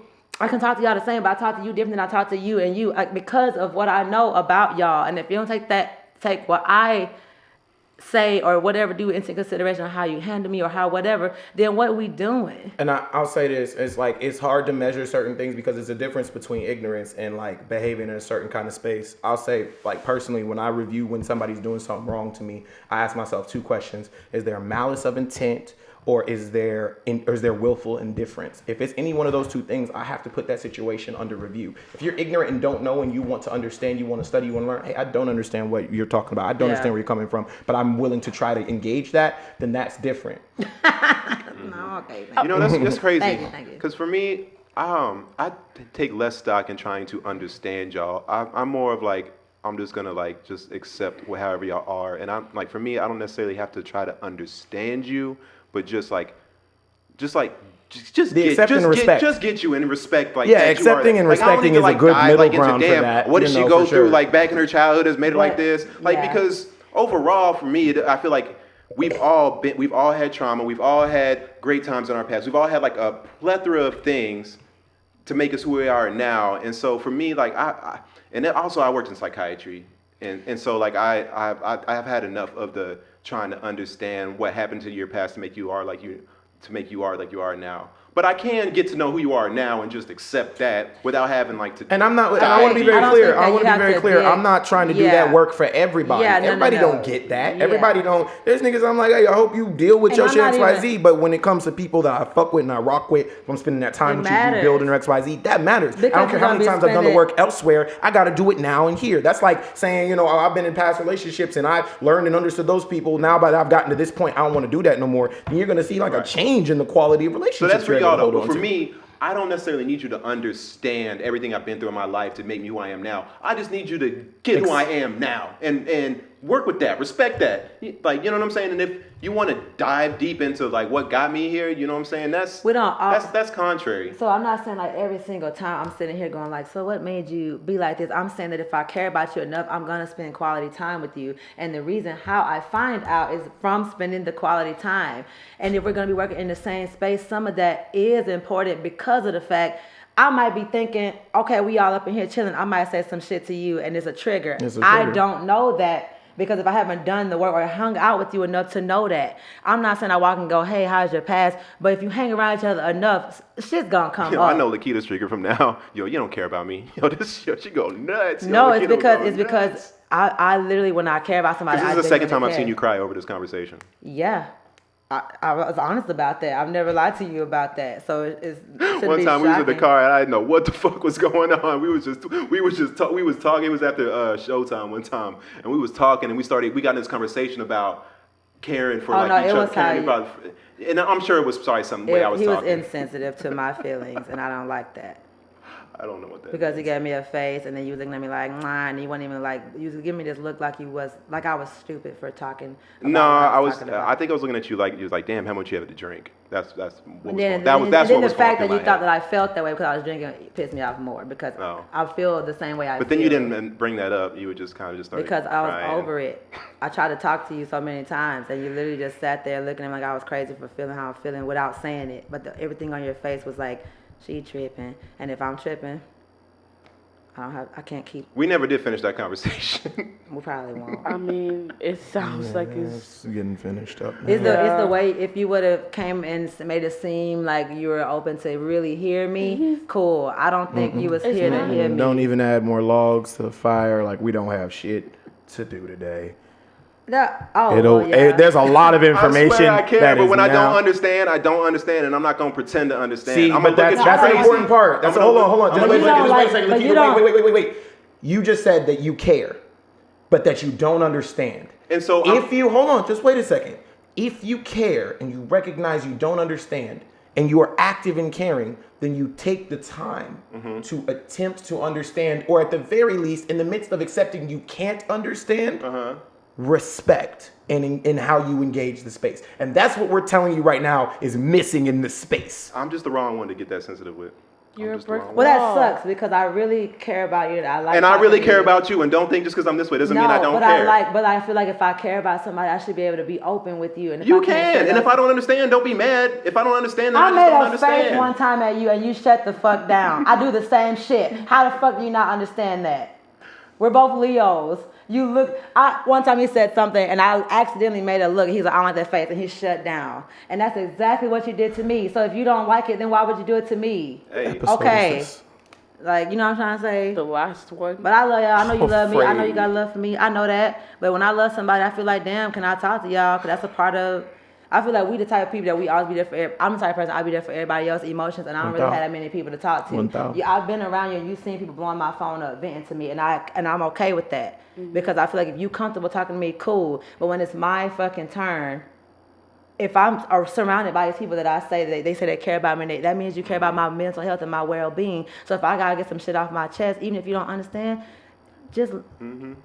And and there wasn't that conversation. There was something that you didn't want to tell me and that you never did. But I can't, and I told you I couldn't. And I get it. So then when I have this look on my face like I don't understand, it's because you're withholding information that would help me understand, but you don't want to tell me, and you don't have to tell me. But then don't be feeling some type of way when I'm like I don't understand. It was the comfort. It wasn't even so much like that you had to understand. It was like just hear me. Because there was a time that you did the same thing to me when you literally was like, I don't trust this dude, and I was like, why? And then you couldn't tell me why. And I said, okay. And all I did was respect why you did, even though I didn't know why.